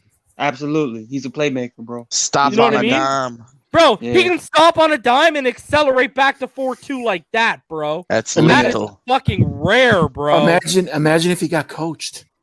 Some more coaching. Yeah, bro. Dude, and the twitch, usually you got guys that fast, they're not really twitchy because they just rely on their speed. But the twitch and how he stems and stacks when he goes vertically, he's fucking ridiculous, bro. People are really sleeping on it. And the slander I've been seeing on Twitter, and a couple of them are my friends, so I haven't fucking gone at their necks. Love you, but bro, yo, I'm gonna flat out. Maybe evaluating wide receivers isn't your thing. Yeah. But here's the thing with Waddle and Sewell. It's as if both of them are coming out of Madden. Like the stuff that they do, that's it, bro. It's unreal. Like with RPOs, Sewell is the perfect lineman in all of history when it comes to RPOs, right? Because he can get them the second level faster than the wide receiver. Then you talk about Waddle and what he's doing in empty space, what he's doing with the RPOs, what he's doing in the return game, the special teams. Remember this, Waddle is coming. He's not going to be a primary wide receiver. So he's not going to have a primary cornerback covering him. So he's going to get he's going to get some junky cornerbacks, probably rookie cornerbacks, probably depth chart cornerbacks trying to keep up with him. There is no corners out there running 4.27. No. Right? And there is no corners out there running 4.27 with the premier, right? Because their play calling is going to be good. But then you talk about premier route runner. He's not John Ross, this guy. Straight line. He's way better. Think of his release, RD. Here's the thing, okay? He's strong enough where he can muscle through press, but the practice is you actually have to give him a cushion more often than not, because if you press him and he beats you, he'll cook you at the line of scrimmage. Yeah, it's over. You'll break your ankles. Look, I even seen plays of Waddle as a true freshman running NFL routes and making NFL catches at the sideline. You know those like AB calls it Tony toe tap, whatever he says. Yeah. I'm just shout out to Nico. I seen that from for real. I seen that from Jalen Waddle multiple times while he was at Alabama. I was like, yo, this dude's a pro wide receiver. He's just waiting for his time. That's all. The entire league has to play us cover two, because between Will Fuller and Waddle, what are you gonna do, right? So now all of a sudden you don't really need Pitts. And Wilson, right? You don't really need Pitts in the middle of the field anymore, because Shaheen and Gesicki is gonna get you what you want in Devontae Parker, right? It becomes redundant. You want Pitts in the red zone. But we have enough weapons now for the red zone, so you want to have that full complementary type of receiving core, that you have people that can drive you down the field, and then you have people that can, right? But they have to be healthy too, right? All these people. Yeah, that's why all of them have injury concerns as of that's why I want 2020. both of the right? Bama receivers so bad, because both of their games translate to the NFL. Smitty is a sure-handed, excellent route runner, probably the best we've seen in a couple of years. And Waddle speed translates. And it's not just speed, like we said. He's an outstanding route runner. He's sure as shit better than Chase. And I'm not trying to poop on Chase, but being a guy at 6 foot trying to just win physically doesn't always translate. It's a problem. Yo, me and EM had this exact conversation today. The problem with his skill set is all of his elite traits are at the basically catch point. The catch point, right? And bro, you got to be usually now 6'3", probably. 6'2", 6'3", right? Like you got to be in that range, bro. Like, and a guy who's 6 foot, and another thing with Chase, everyone talks about how strong he is. I've shown the tape when I did the evaluation. I had Eric Crocker up here as a former NFL DB. He can get beaten in press. Like the same way he can win, he loses. Like it's a very complex thing you got going there with his release at the line of scrimmage. And the thing is, there's going to be a lot stronger guys that are going to jam him up in the NFL. I can see a matchup like Jamar Chase versus Richard Sherman being a long day for Jamar. Ramsey, Jalen Ramsey. Yeah.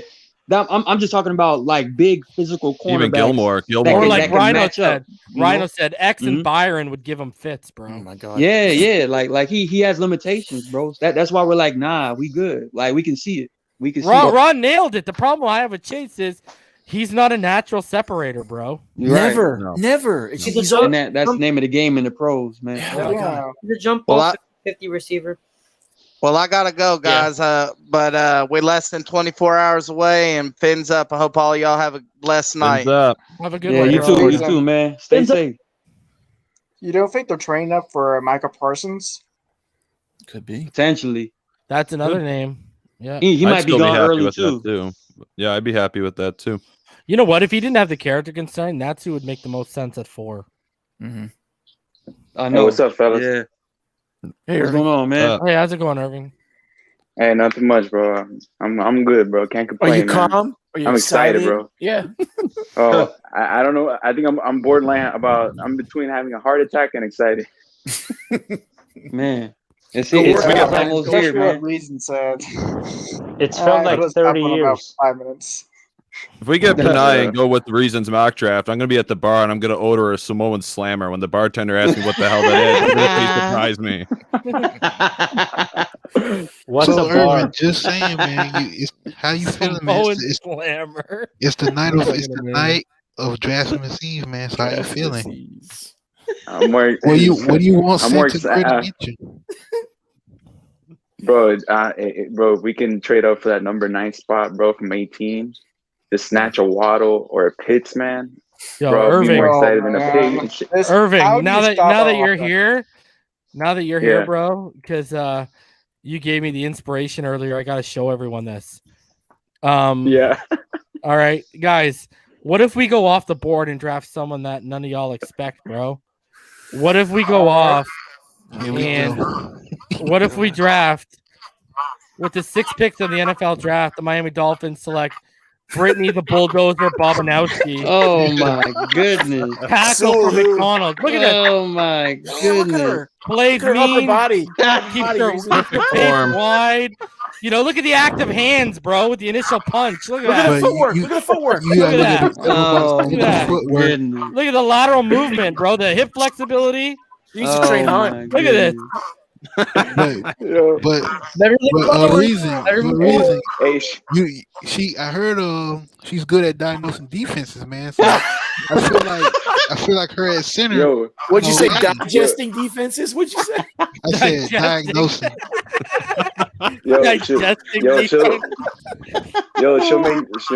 She'll make defensive ends look like hotcakes, bro. Pancake them like hotcakes from McDonald's. Oh my goodness. You get in front of her.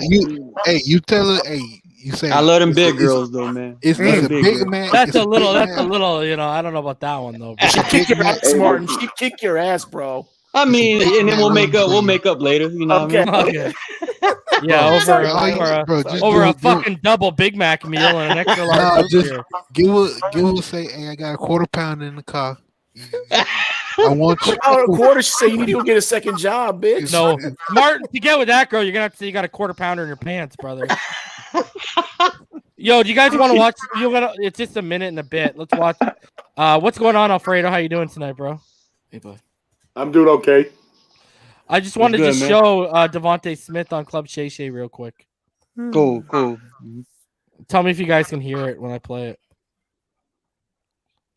Do you believe you've been able to? Yes, you can hear that. That's good. Yeah. No, I know I wouldn't.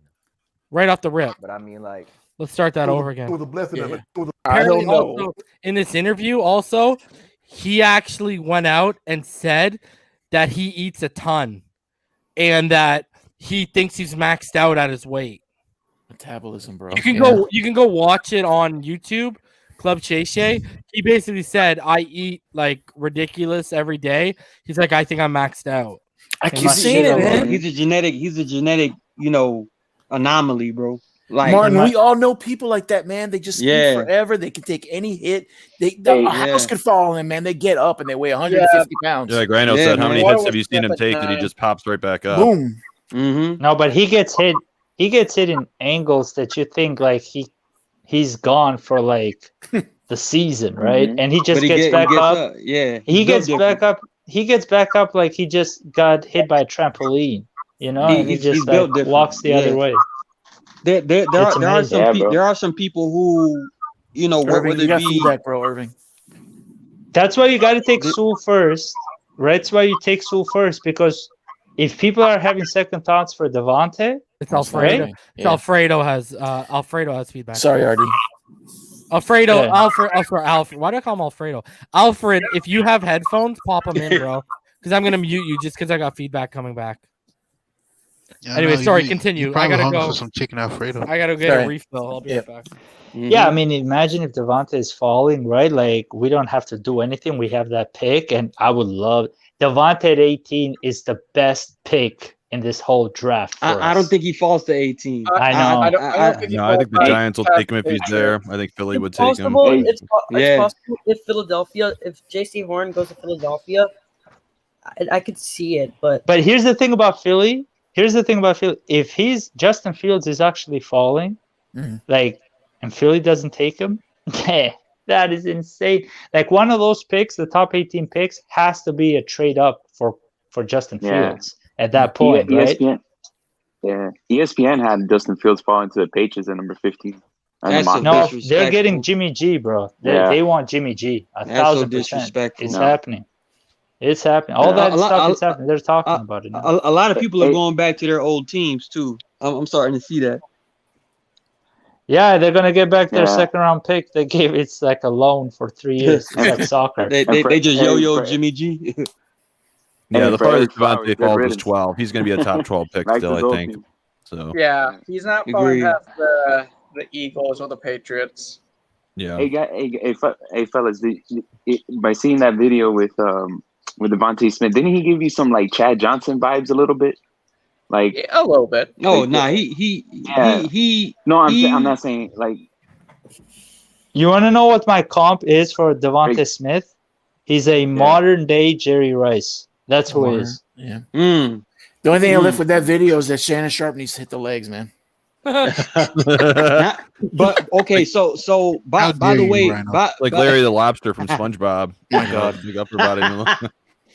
Hey, I honestly, man, the Jerry Rice comparisons might be adequate considering that kid Devonte. It seems like he just has that mentality. I brought it up one time, like how Nick Chubb is. Nick Chubb has this discipline about himself where he doesn't talk too much. He just gets on the field and he produces at an extremely high level. He runs people over. He's a monster, right? But he has a temperament to where you're not sure, you know, is he all the way there? Is he just non-emotional about this and he's just getting the job done? That's what Devonte Smith is, you know. He's so slippery. It's so hard to cover him. Just like when Reason had the one host on the other a month ago. He's just so hard to cover. Crocker said, like he just strikes fear.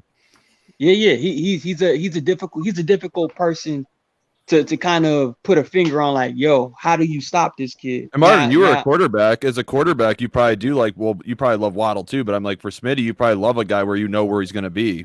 Who do you prefer more? Who do you prefer more? Because Martin's a quarterback.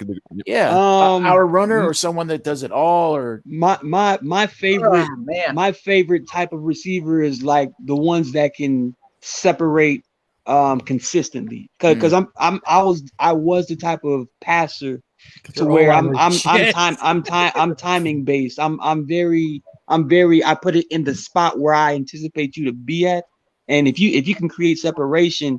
It gives you more confidence as a quarterback to just put it in that spot where you know he's going to be. So Devonte Smith has been, you know, he's consistently shown that at you know, whether it be level 1, level 2, like where Diggs are, and level 3 with like high post, like him and Tua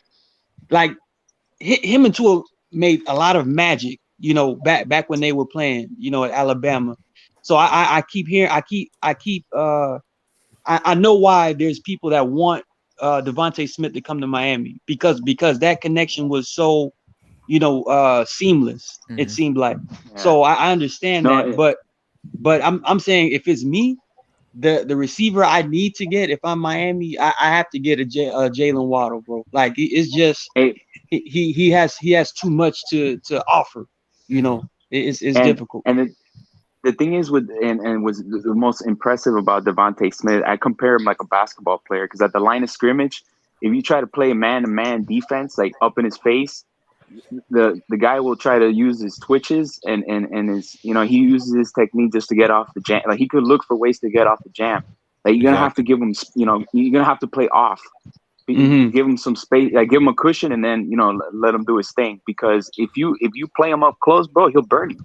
Like if you're playing basketball, bro, and you're dealing with a really good ball handler who's got good ball control, and let's say let's say Allen Iverson-esque. I'm not, if you try to get too close to him, bro, he'll break your ankles right there. And it's the same thing with Devonte Smith. Like he'll with that twitch and that elite footwork. And his ability to get off the jams of, when a quarterback is playing press man, bro, he make you look silly. So I think defenders, their best way to defend Devonte Smith is just to play more off man. Give him that cushion, let him catch the ball, and then maybe not. Don't let him. Instead of giving him like a 20-yard run or a 15-yard run, just give him 5 yards, maybe 7 yards.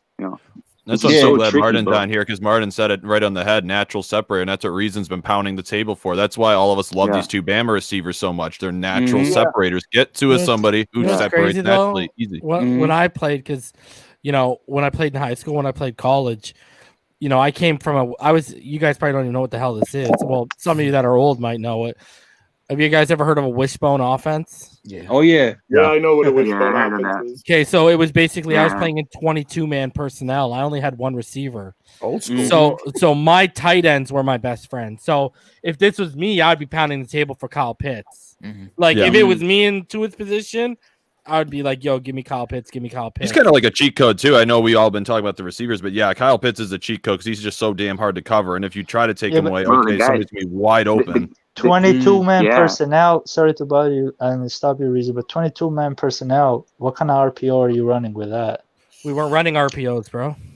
Yeah. No, I'm saying no for the Dolphins. For Tua, like if he wants Pitts so badly, like how is he? We don't run 22-man personnel. That's like old school, bro. No, that's what okay.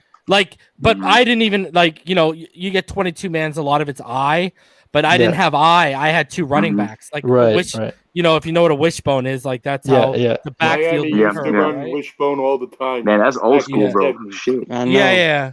Well, you gotta remember, I was in high school from 2000 to 2004. So I mean that's going back, right? You used to have Zonker and Kick as the wishbone. Exactly. I was gonna say that. Yeah. But that's two tight ends, right? Yeah. That's two tight ends and two running backs. Two tight ends. I had two tight ends, two running backs. I only had one receiver. Two running backs. Yeah, exactly. Yeah. That's old school, baby. Yep. Yeah. And my wide receiver was like 5'9". I never targeted him, bro. Like ever. Damn. But the other running back that they used to use was Mercury Morris. Yeah. And he was the fast running back. I forgot what the name of the kid was. His name was Hopkins, and then he got replaced by my buddy who played rep, Blair Yeketi. And Yeketi was a running back that converted to wide receiver. But I targeted him when Yeketi came out there because he actually had hands. This other guy, all he could do was run. Like he had fucking my dick had better hands than him, right? So I would never throw him the football. And my tight ends were one was he used to be a baseball player, but he was a pitcher, and he was 6'4", 6'5", so he was fucking massive. And then the other guy I had was 6'1", so they were way bigger targets. So I was just when I used to play, do you guys remember Game Day for the PlayStation and shit? Yep. Even when I played Game Day, I love tight ends. I like tight ends. So really, I should be a Kyle Pitts fan, but this team needs natural separators because we're a totally different offense, right? Like Yeah, we don't run a fullback or a second running back back there. Yeah, and because Tua, like we know what Tua is, he is a like we keep reiterating a rhythm-based, precision-based passer. And when you have that as your guy, my fault, man. When you have that as your guy, no worries. You're gonna have to incorporate certain players that do that best. And even though Kyle Pitts, we're all in agreement, he would be a cheat code for the offense because he's just a matchup nightmare. But as far as that precision, being at a certain point at your route at a specific point in time, I don't know if Kyle Pitts is quite as refined as, like, say, a Devonte Smith or Jalen Waddle or Rashad Bateman. I don't think he's at that level of refinement in his routes. But he's still a better route runner than like Mike Gesicki or any other of our tight ends that we have on the roster. Even with some receivers, I'll still take Kyle Pitts over some of our receivers when it comes to the route running aspect of it. But when you're talking about Jalen Waddle, man, if you have the opportunity to get him, you get him because he does best what Tua does best. So it just makes sense for us, man. What you got to understand about Pitts is that he gives you reach that other players cannot reach at. So the quarterback can throw him up higher, and the other people can't even block the ball. Well, yeah, he's 6'6" with the longest wingspan. You'd have to get up on a ladder. You got a pro basketball player playing here. Yeah, right. Yeah, his catch radius is what people are pretty much drooling over because, like you're saying, his wingspan. I think he measured like at 83 or 84. A little over 83. So just thinking about that in itself, you're like, okay, I can just put it in a space. Football, basically. Right? Yeah, like you're just throwing him rebounds pretty much, and think of that in the red zone. Think of that wingspan in the red zone. I was just about to mention that. That's what you need at the red zone, to be honest. Yeah. You couldn't defend him in the red zone at all. He would have I'll catch you fellas later. He would have. All right. Good night, man. Yo, what was that game where he ran that whip route? In was it Ole Miss? Or... Was it Ole Miss when they were in the red zone? He ran that whip route. No, Kentucky. No, Kentucky. Yeah. Kentucky. Where he ran that whip route and just fucking. Fucking separated, and you couldn't do nothing. I don't know. He's a dominator. Remember. Like he'll dominate a game in the red zone.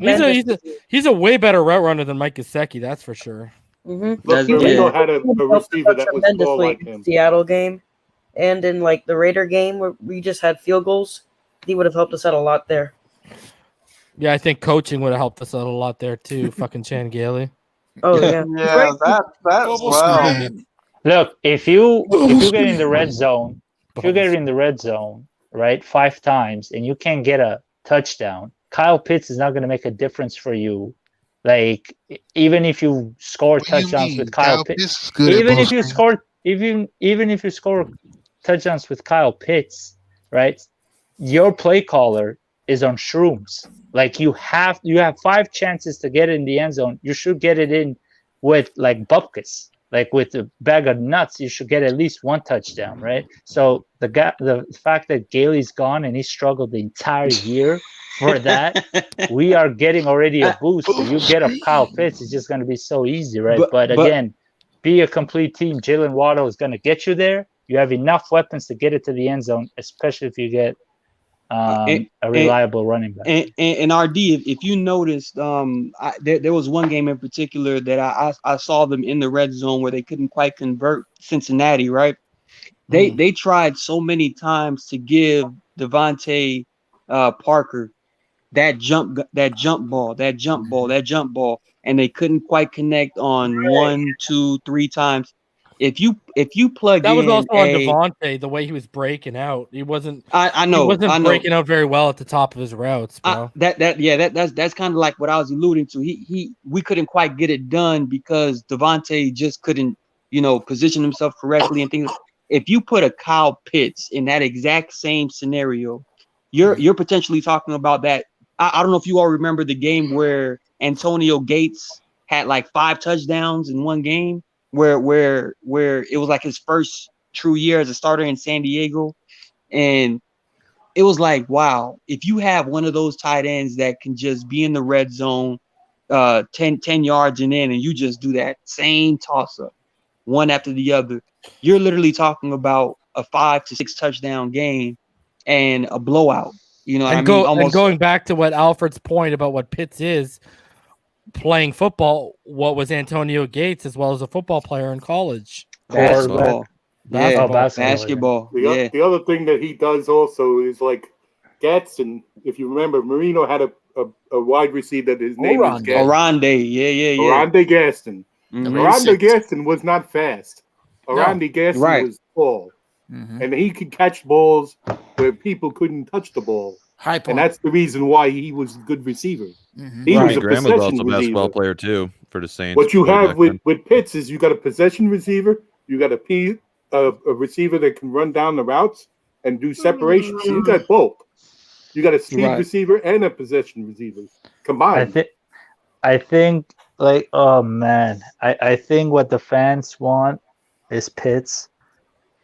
And if you can get Devin Jenkins at 18, right? 7, yeah. 7, yeah. I don't If think you he'll can last at get 18 though, bro. We then you can go Pitts do and the him, same right? trade up then. Don't trade up this far. You can get Tevin at 18, then you can get Pitts, and then you can trade up to get Najee Harris or Javonte Williams, because I think you're going to have to trade up for those guys because they're going to go from 24 all the way to 30. You might have 3 running backs between that section, right? Or you might have another running back going at 33. You got to worry about the Jets and the Falcons at the top of the second, right? Right. So basically, you do the trade up. I would love, like you either gonna get, the Sewell but then Sewell has to go to the right tackle, right? So that's why there's some confusion there. And then you miss out on getting a running back because you have to trade up to get, a weapon like a Waddle. But I don't know what they're going to do. I'm just glad it's tomorrow. I'm so glad I could not go another night thinking what's going to happen. I already knew he was coming. Oh, my God. Reason, I have a question here. Go ahead. Do you have any, later round, sleeper prospects that, nobody really talks about that you like a lot? Josh Amatabor, baby. Wide receiver. Yeah. Mm-hmm. What's his no face? one's talking about him. No one's talking about that guy. Dante brought up a good one on our pod. What's his name? I'm gonna look up his name right now. David Moore, the center out of Grambling. Go check him out. He absolutely. I went back and I went and I looked at him. He absolutely kills people. He's super talented. I think Damar Hamlin, people have stopped kind of talking about him, but I think he's still on our radar, and that's a guy who you're gonna get from the 5th on. He might start from day 1. Yeah, for sure, bro. He was high on Chris Sims. He was high on Chris Sims. He had him 3rd overall running back.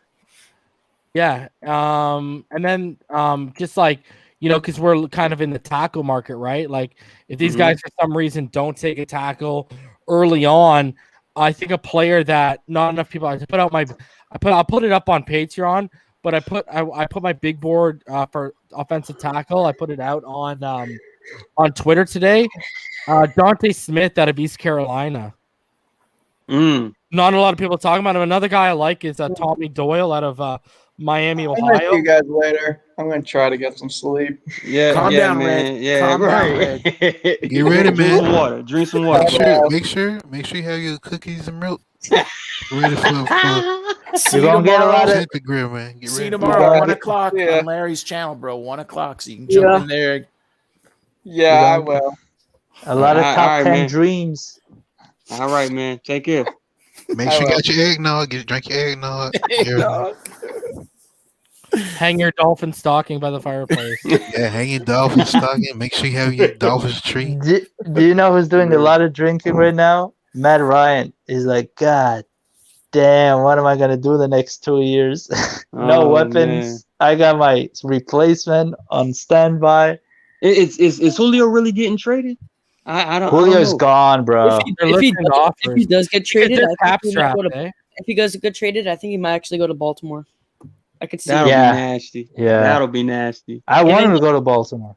Giving Lamar a weapon, like a real one. Yeah, like a top 3 receiver in the league right now.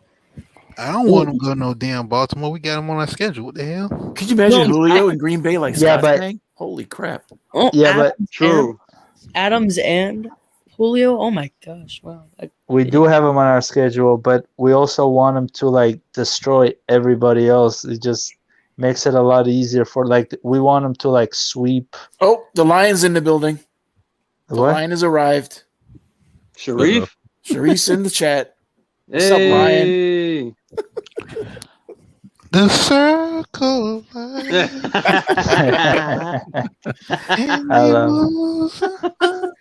Oh man. Reason, have you heard that should anything be about that should be his intro, bro. Every time Sharif shows up, just play that song. Now, for reasons mock draft, it would have made me. I know we were all. I was one of those people. I love Quinn at 50. I also like Boogie a lot too. Now, if you would have taken Quincy Roche in the 3rd round, reason I might have fainted of happiness. I love Quincy Roche, man. Because he's so reliable. He'll never ever miss a down. He'll never miss a game, and he'll give you production. It's sort of like scheme fit. It's still a great mock draft, though. I love the draft because it literally gives us a balanced offense, like Martin was saying. Because if you get Jalen Waddle, teams are going to run cover 2, and then you just run Najee right down their throats. You run their ass out of cover 2. Oh my God! It'll be nasty with that offensive line. With it, yeah. What's your name, sir? Who, me? Yes, I'm part of the Najee fan club. I just gotta get your name. He's Jeff. He's Jeff. I'm getting sandwiched by the Najee fan club. You gotta sign. If I say Jeff, there's like 10 Jeffs in the chat, so it's like. I'm just making sure I got your name written down. Make sure we send you a little gift card. Welcome to the Najee fan club, man. What's up? He gonna send you bouquets, bro. With with not. We got a Jimmy though. So nobody's. We send you right, man. We gonna send you some box of chocolates, some cologne, perfume for the missus if you want. Like, what's so sad that Najee goes to Pittsburgh? They have no O-line. Like, what the fuck? They're gonna ruin that guy. The Steelers fans are obsessed with getting Najee here. Oh, they are. They're rabid. Do we got obsessed fans right here for Najee, man? True. I was. Who you talking about? Talking about I dwell more onto that. The nappy Reddit glass stuff. Nancy over there. Oh nah. Look. I'm just saying. Okay. So the draft starts tomorrow. What time? By the way. 8. But our pick is at around 9ish. Yeah.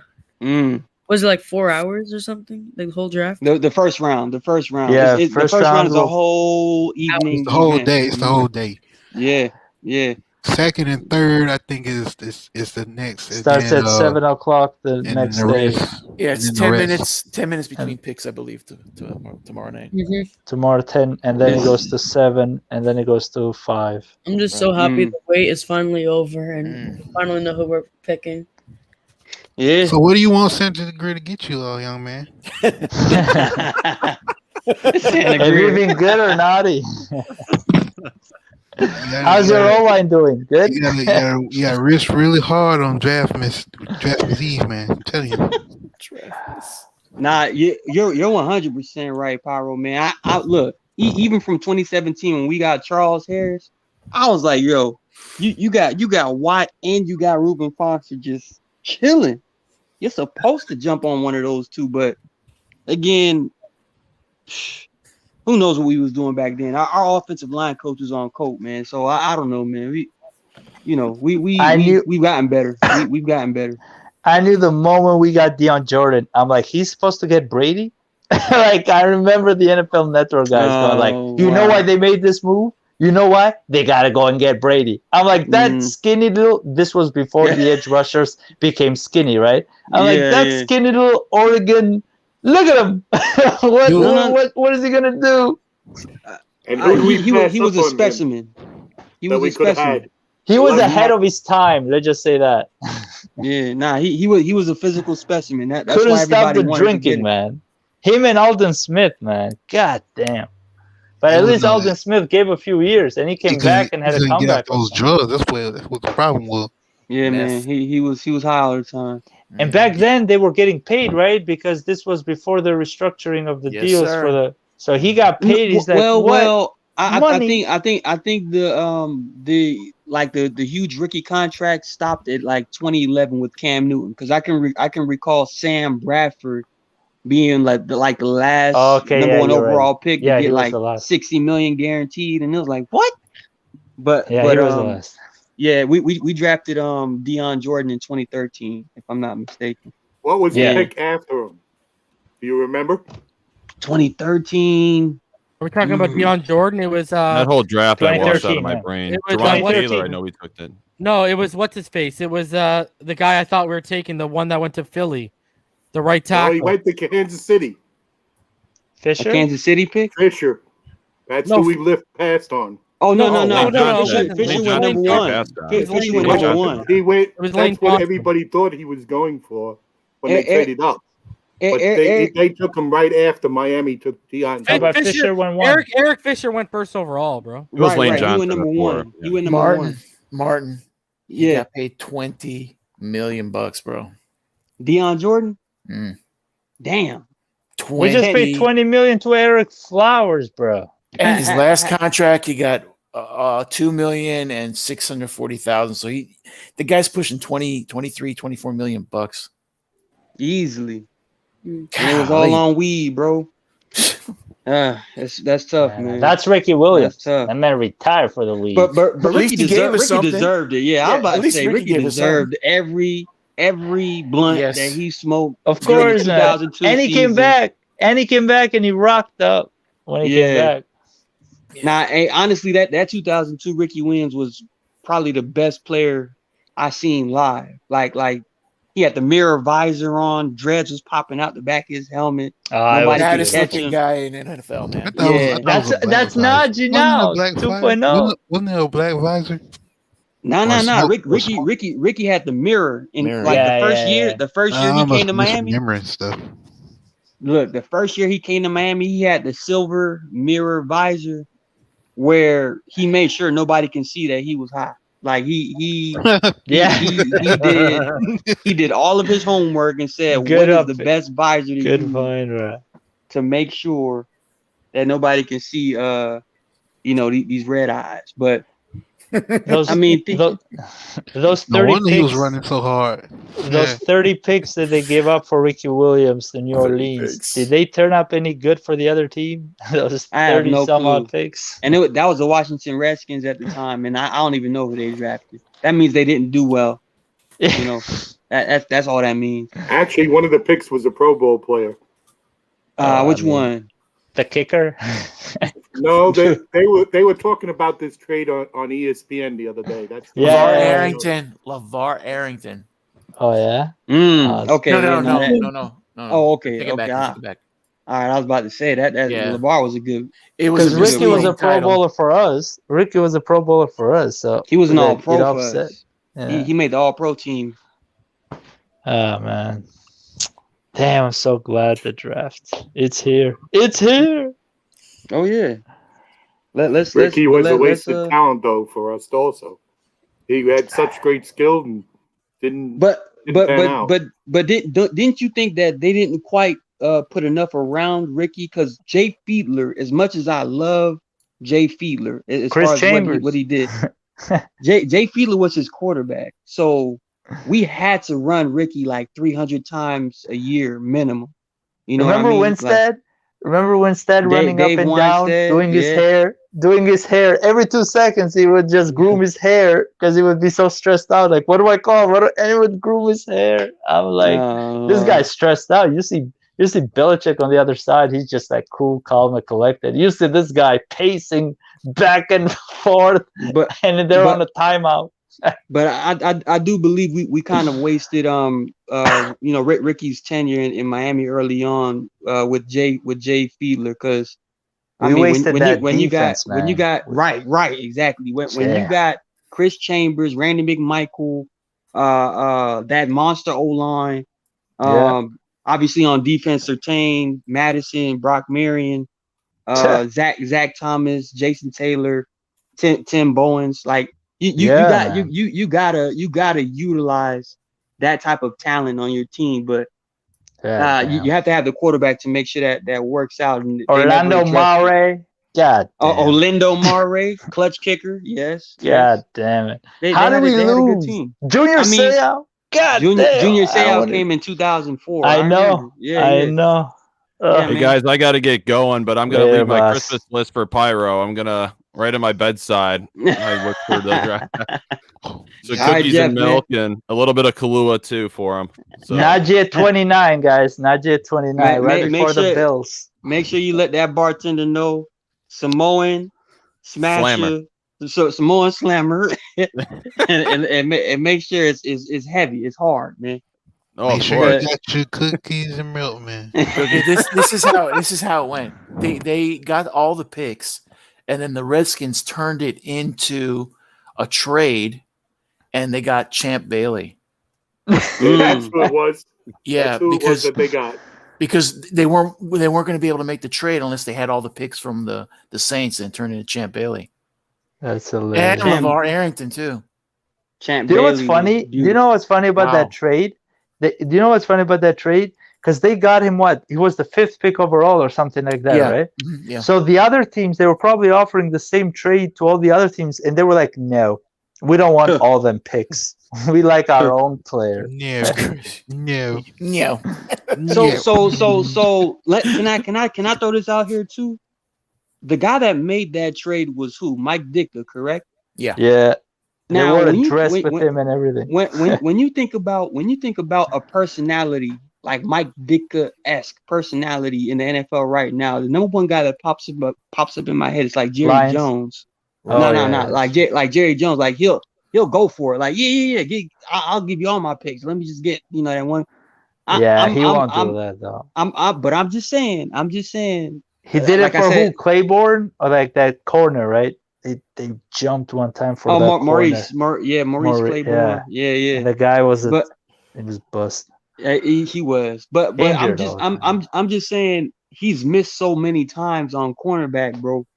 I can still see Xavier Howard being somebody dangle in front of Jerry Jones, like hey Jerry, we got this guy all pro 10 picks.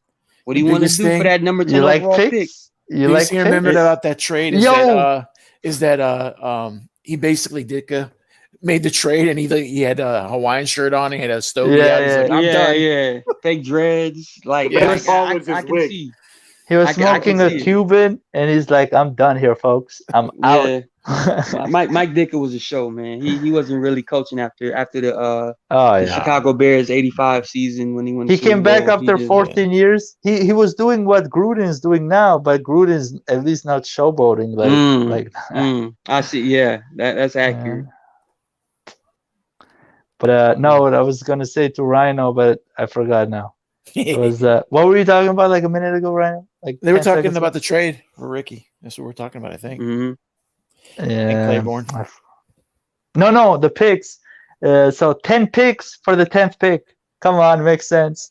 Oh yeah, your thing last night. That ain't gonna happen. On last night, RD. What? No. I meant 10 interceptions. 10 interceptions. No, but you were talking about trading a whole draft after the second round last night. Yeah. So the thinking was this: we get Sewell at 6, and then we give 2nd to 7th next year. The picks next year, 2nd to 7th, to what's it called, Detroit, and we get Kyle Pitts, right? And we figure that if we have Kyle Pitts, we don't need 7 picks next year's draft. We keep our first. We keep our first, but we don't need the rest because Kyle Pitts will play the depth positions, the return man, a little tackling there. That won't work ever. What if we give the picks from year 2040? How about that? It's some creative approach here. Oh Lord!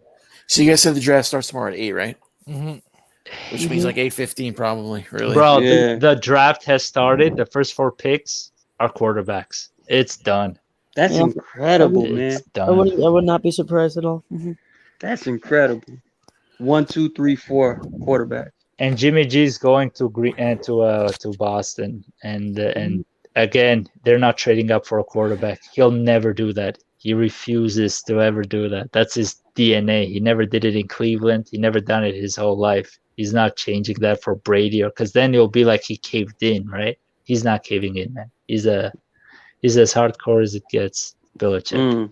But if I feel like New England might actually go Parsons if he's on the board. Maybe. Maybe they'll go. That might be a good fit.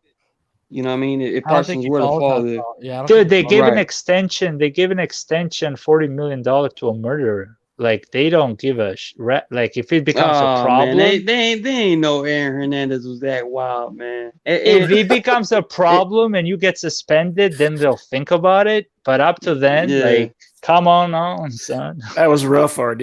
Yeah, it was.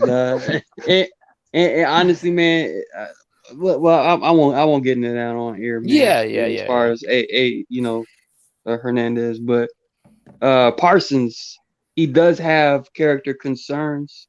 The film don't lie. He's an excellent player, but again, I don't see him falling out of the top 12. You know, somebody's gonna take that chance. I would say because he could fall. This is maybe only if the Giants do take a lineman, whether it's like Vera Tucker, he might slide. I don't know, but that would be a perfect fit for New England. I feel like. I mean, if New England wants to make a move to trade up and get him, if they see him slipping out of like the top 8, 9, 10, if Micah Parsons gets past Denver, that's when New England is in play. You know, I think Denver. If they don't do any trades or anything like that, I think Denver will take him because Vic Fangio, he's gonna make it work. He loves those type of guys. He loves that type of playmaker in defense. That's his identity, right? They got Bridgewater now. They don't need anything in offense. That offense is complete, man. All line, tight ends. Maybe you can address the running back. To be honest, in Denver. Yeah, that's what they want to do. Oh, that's what they want to do, right? They want to trade back and then get Najee, right? Like that's something they want to do. That would be a smart move. That Denver, would be a smart move. But remember how many quarterbacks they went through last year? I know all of them caught the COVID at the same time, which was weird. I have this snippet. of the idiot of damn it, Drew Lock, and he's trying to put his mask on in the game, and he just snaps the mask. Like the mask kept popping. Right, and so basically he never even put it on ever in his life, and he missed out his opportunity. And he's gonna be a storyline for so many young prospects in the future to be like, listen, man. You only get one shot in this life, and you can't even fucking put a mask on. You're not gonna make it in this league. Well, I know a lot of people are writing off Drew Lock, but let me just say, Drew Lock as a rookie impressed me. Like he fell in the draft, by the way, coming out of Missouri. Yeah, people wanted the Dolphins to take him, but he fell to the Broncos in the second round. I think he was like the 60th overall pick. Yeah, but that draft class in 2019 was relatively impressive for the Denver Broncos. So I think Drew Lock, even though he had like a down year in 2020, I've seen enough from his rookie year to kind of make sense in my mind. He could potentially rebound. He played 5 games, right? 5 games in his rookie year, right? Yeah, 5 games. I think he started. I think he started 5. Yeah. Mm-hmm. So, but I'm saying So even if you can recall his game against the Houston Texans, his rookie year when the Texans were actually hot, that heading towards the playoffs. He had a good game against them. they were up 38-7 or something. Like it was a ridiculous score, and I was like, yo, what's going on? So I'm going back and looking at the highlight. Like Drew Lock is legit, bro. Here's the thing, Martin. Here's the thing, Martin. Last year was the year of the offense everywhere you look. College, NFL. This guy stunk. Like stunk in so many ways. He struggled. Like, isn't that a red flag? Because remember, the first 6 games or the first 5 games, there's not enough tape on you for the defenses to horn in. Once the defenses know you, and they knew him the entire year this year, he didn't have a single game. Why can't he get 3 years? Why can't he get 3 years? No, he is. He is gonna get 3 years. Yeah, but everyone's I don't know. It's just everyone's rushing to these quarterbacks too fast, in my opinion, man. They're jumping over a lot of people, I think, that could turn it around.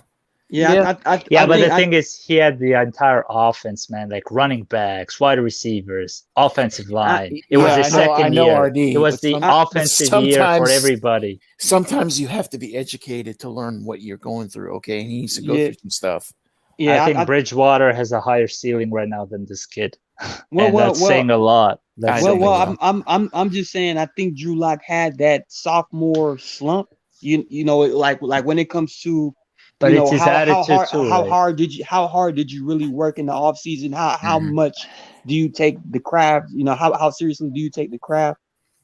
I think trading for a Bridgewater can do one of two things. Either, you know, kick him in the butt saying, hey, this kid that we just brought in Teddy Bridgewater, he's a professional. He's going to get the job done if you don't step up. Right. He can take it one of two ways. Either saying, okay, let me like really take my craft serious. Let me be a pro, or he's gonna like fizzle away. But I like Drew Lock to take that step forward because of his attitude. Like I like Drew Lock's I like his mocks, man. I like his moxie, man. The kid. Yeah, but it's not a positive, constructive moxie, which you can have with guys, leaderships. It's more like a cocky type of moxie. How the hell do you know that? Because he showcases, bro. You're in the meetings? What meetings? I don't need to be in meetings. The man can't even put a mask on. He can't put a mask on, really. How old are you? 32. Okay, when you were 21, 22, do we all need to be looking at what you were doing? Because I don't want anyone looking at what I was doing. I was a freaking idiot. He's not 21 or 22. He's turning 25. Man, look, I agree with you. It shows a lack of judgment. And he was the worst quarterback last year. So I'm not going to crucify him. He was the worst quarterback because he lost his security blanket. Who was that? Cortland Sutton? Receiver that he lost during preseason. Who was it? Cortland Sutton? Yeah, Cortland Sutton. Sutton was his security blanket, and he lost him early. And that was the guy he always threw when he was in trouble. Yeah. I just don't understand why we want to throw these people under the bus so hard all the time, man. I don't get it. I mean well, it's not that he's so first of all, he's not a top 10 pick. He didn't have a college career that's like, whoa, look at that pedigree. He's been given 2 years now. We're not saying he's thrown under the bus, but this is a prove-it year, and he's going to have to prove it, and it's not going to be a whole year. It might just be 3 games. Well, RD, obviously it is a prove-it year. They brought him the quarterback competition for a reason. We all understand that. Yeah, and like Martin is trying to say, it's going to go either 1 or 2 ways. So Bridgewater is going to because Bridgewater is a very smart quarterback. He knows he's going in there to light a fire under the young gunner. Well, but here's the other thing. He'll take his spot very quickly just because Bridgewater is a true professional. Remember, Martin, their defense, right? In 2015 when they won it all. Okay. Bridgewater can do what Manning did that year. Bridgewater can easily do what Manning did that year. And he's got a better offense than Manning had that year. And this defense just has to do. They're not as good as 2015. I mean, they're good, but they're not that good. This defense just has to. If this defense shows up, Bridgewater, you ride him all the way because, like Drew Lock is going to. He's not going to be a safe bet as far as consistency. He might give you 3 amazing games, right, based on his potential because he still hasn't done it yet. And then all of a sudden. He's going to collapse in a few games, just throw stupid picks. And imagine you were in the playoff run. You can't have that. So I think. The writing's on the wall for him, right? So we'll see. We'll see, but I still believe Drew Lock can turn it around. Just from what I saw his rookie year, obviously when you have more tape on a guy, you can kind of figure certain things out. However, I've seen enough from Drew Lock as far as him making throws, him going through reads, him moving the ball on offense. He can play in the NFL. The only thing is consistency, and that's it. And sometimes that takes time. Sometimes I wonder what the people that don't like Tua and love Herbert, if Herbert has a sophomore slump and Tua does great, the people that love Herbert, I don't know how they would feel. Or well, we got to go back to '98, right, and see how people were talking about Manning back then, but we don't have the tape or the social media for that.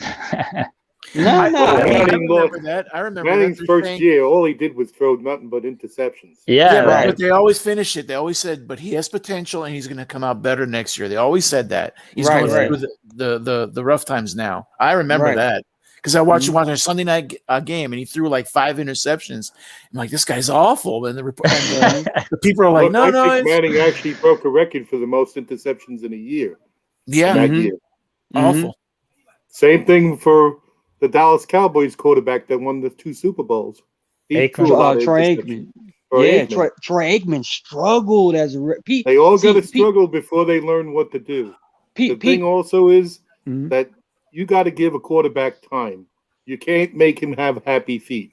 Once a quarterback gets happy feet, then his timing and his decisions are much quicker, and he makes mistakes. That was our biggest concern with Tua. Tua didn't trust his players or the protection around them, which caused him to play out of his element, which is Tua was running for his life last year. Right. Tua's element is in the pocket. Separation. Right. Tua's element is in the pocket, stepping up, timing throws, and it was all off last year. It didn't happen. Now he Every will. Every time you gave Tua time, he had no problem throwing and doing things. When he starts, all quarterbacks are the same way. When you start giving them happy feet at that point, and they got to worry about being survived and not having a 330-pound guy trample all over him, that makes a big difference. And he's just coming back from hip surgery. So you can't blame the guy. Plus, he doesn't have the arm strength last year. He's going to have that this year. He's got the guns. He's got the guns right now. But he had hip surgery. Not only that, he's got the entire interior offensive line. Eric Flowers, Ted Karras, that Jesse Davis there half of the year. They're gone. And then you got the play calling coming at you. All right, man, we're gonna run some. We're gonna run something here that makes you wanna shit your pants. Bubble screen. Just hate it. Well, we get a right tackle and we get a center that can block and give Tua the time, and you get a receiver that's going to give you position or get away from the players to where they can't keep shadowing the guy, so that at that point you give him an option to throw to people. And Tua is going to do that because he's done that all the time in his career and back in college. Right. And one of the positions is center, right? And Reason was mentioning in his mock draft, Landon Dickerson, which a lot of people are high on as an individual, but his injury history is injury report. Yeah, injury report came out of Indianapolis. He had a horrible grade. He almost failed it. So basically, it goes he actually back had to a minus grade. He was a 3-. So anything under anything is like, if you score a 2, it's a fail, pretty much, right? Who was this? So he had a 3-. Sorry. Who was this? Landon Dickerson, the center from Alabama. Okay, sorry. So essentially, Landon Dickerson is definitely going to fall. It reminds me of the time of Jai, right? Everybody was saying this guy's a one contract guy and that's it, right? That's it. So he fell over to the 5th. Right, but for other reasons. It wasn't injury related, just everything that goes on with running backs, right? They just deflate. I mean, look at Gurley right now, bro, 26 years old. Right, rise to fall in a couple of years. Do you remember why they traded him? Do you remember? Well, it was Gase, and it was It had to do everything with personality and he freelanced. He was a freelance running back. He didn't run the holes that they were making for him. They would set a plan for him to go through between the tackle and the guard, and he'd break it out wide. And he wasn't disciplined all the way from he didn't across have the discipline to stick to No. what they wanted. So he wasn't patient enough in the holes to let the holes open up. I will say this about Jay. When he popped off in 2016, it seemed like he was still, doing the freelance situation like that Gaze didn't quite like, but it was working. So when things work, when it goes off script, coaches don't really have as much of a leverage. They don't have as much as of a a sense of if it works, let me attack you. this guy. But when it doesn't work, they won't. Then they want you to do what they want them to do. Right. When it doesn't work, when you start doing that type of stuff and it doesn't work, that's when they have to get on you and say, you know what, just do it this way and let's see what happens. The thing is, it worked. The thing is, he still was being he was still producing because he ended up going to the Eagles and then he won the Super Bowl with them, right? Yeah, he still played well with Philly. Yeah. So he still, but then he really dropped off. How long after did he that. last with Philly? A year? Yeah, he dropped off. But it's the life of a running back. That's why I brought up Todd Gurley, right? Like, it's just the life. That's the scary thing with Najee Harris. Like, you don't even know if this guy's going to last for the first contract. You don't take the running back to the end of the first round. Yeah, man. So that's why it was nice knowing you, Najee. It was a great pipe dream. But even if we can't get Najee, the only running backs that I can just imagine drafting in the first round has to be like Adrian Peterson, Saquon Barkley, Ricky Williams. Those are the type of running backs I'm going after in the first round. But do you want or McCaffrey? Yeah, McCaffrey's one. I'm just thinking to myself, since we're already a running back by committee, the only thing we probably just get another one.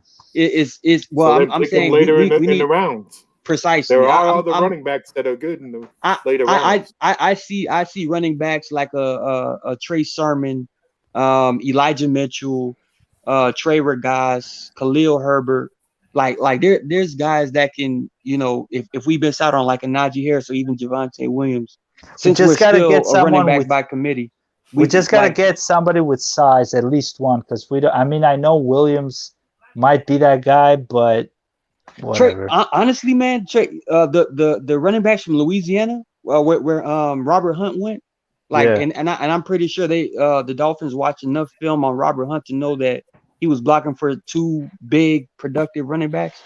They might be sleeper picks. Miami picks up a guy that they had in the Senior Bowl. Yeah, Stevenson, right? He's a big Michael back. Carter. Oklahoma guy, right? Stevenson. I believe so. Yeah. Yeah, the big guy. But I'm looking to see if they pick up Milton Williams. This guy is a beast. What school?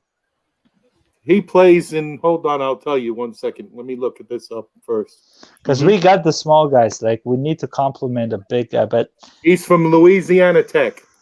Okay. If you look at what this guy can bench, the strength that this guy has, he might not be great in the beginning, the first year or so, but he can develop into such a great defensive tackle. And we can get him like 81, 90, somewhere around there. So I'm looking to see if they do that or if they trade back in, get him later than that. But the one thing that we were talking about was Landon Dickerson, and basically this guy is a standout. He's the best center in the draft. However, injury concerns. He might fall, and I think he's going to fall past the third round easily. If he passes the third round, pick him up in the fourth or fifth round. Yeah, I mean somebody's going to take a flyer on him. That fifth pick, like, we're definitely going to take a flyer on him. So if 50, if Creed Humphrey falls, we take him. Oh yeah, I would take Creed at 36, man. I would because he's as solid as you could. Like, I could see Creed is a very smart center. If you take him there, that's going to also solidify the line, especially if we get Penny Sewell. Oh my God! Look at the line that we would have. That's 60% of the time we're running the football. I'm just gonna let that be known right now. When you have that type of offensive line, can you imagine three second year guys, 2 rookies? You're gonna be running the football heavy, and they can block. By doing that, you're gonna give. You go. You're good. By doing that, you're gonna give the quarterback the time that he needs for the deep routes. Mm-hmm. But the running—that's what you want. And that's why you need Waddle, right? Because you got the timing now for the deep threats with Will Fuller and Waddle, right? Mm-hmm. Well, you put Will Fuller and Waddle together, forget it. It's over. Every defense needs to play you cover 2, and it's never going to work, right? Because no edge rushers are getting to you because of your O-line, right? So it's like it's the Buffalo Bills on steroids. It's what happens when he catches the ball, because you're going to have defenders leaping at him because they're not going to be able to catch him. And here's the thing: when did Waddle take over? When Tua was gone. When Tua got injured, Waddle put the Auburn game on. He took over. From that moment on, every game he played, he took over until he got injured. He was the main staple guy from a special teams perspective, from an offense perspective. The offense was running through him, and he was delivering 4 to 3 touchdowns per game for 4 games straight. But he got injured very early on in the regular. They only played 4 games. That's why Jalen Waddle mentioned Mac Jones. Like if you can pick Mac Jones or Tua, he picked Mac Jones because him and Mac Jones had a really good. Him and Mac Jones had a really good connection, and he noticed that Mac Jones kind of gave him more opportunities than Tua did, because Tua had more of a relationship on the field with connection with. Bro, you only had 40 targets. Yeah. But you know what? 2019, bro. Reason. You know what happened with Waddle and Tua though? Tua wasn't throwing it behind him. He was throwing him in stride every single time though. Yeah. So you saw that play against Tennessee. Yeah, that was a perfect in stride pass, and he took it. But even the RPOs, he was throwing them in stride, and then he would just zigzag through Georgia, I mean, he was doing it in title games. He was doing it all over because Tua hit him in stride, and the timing was perfect that he didn't hit him like 2 yards late where the corner was near him, or 2 yards further when the corner was like you couldn't catch the ball in stride, right? All I remember is people trying to tackle him, 3-4 people behind him missing him. That's all. I they all missed him. It's Madden all over again. It's real life Madden. It's insane. It's insane. Hey, Reason, have you heard anything about Damie Brown? Damie Brown from North Carolina. Diami Brown? Diami Brown, right? I'm saying I've heard like first round.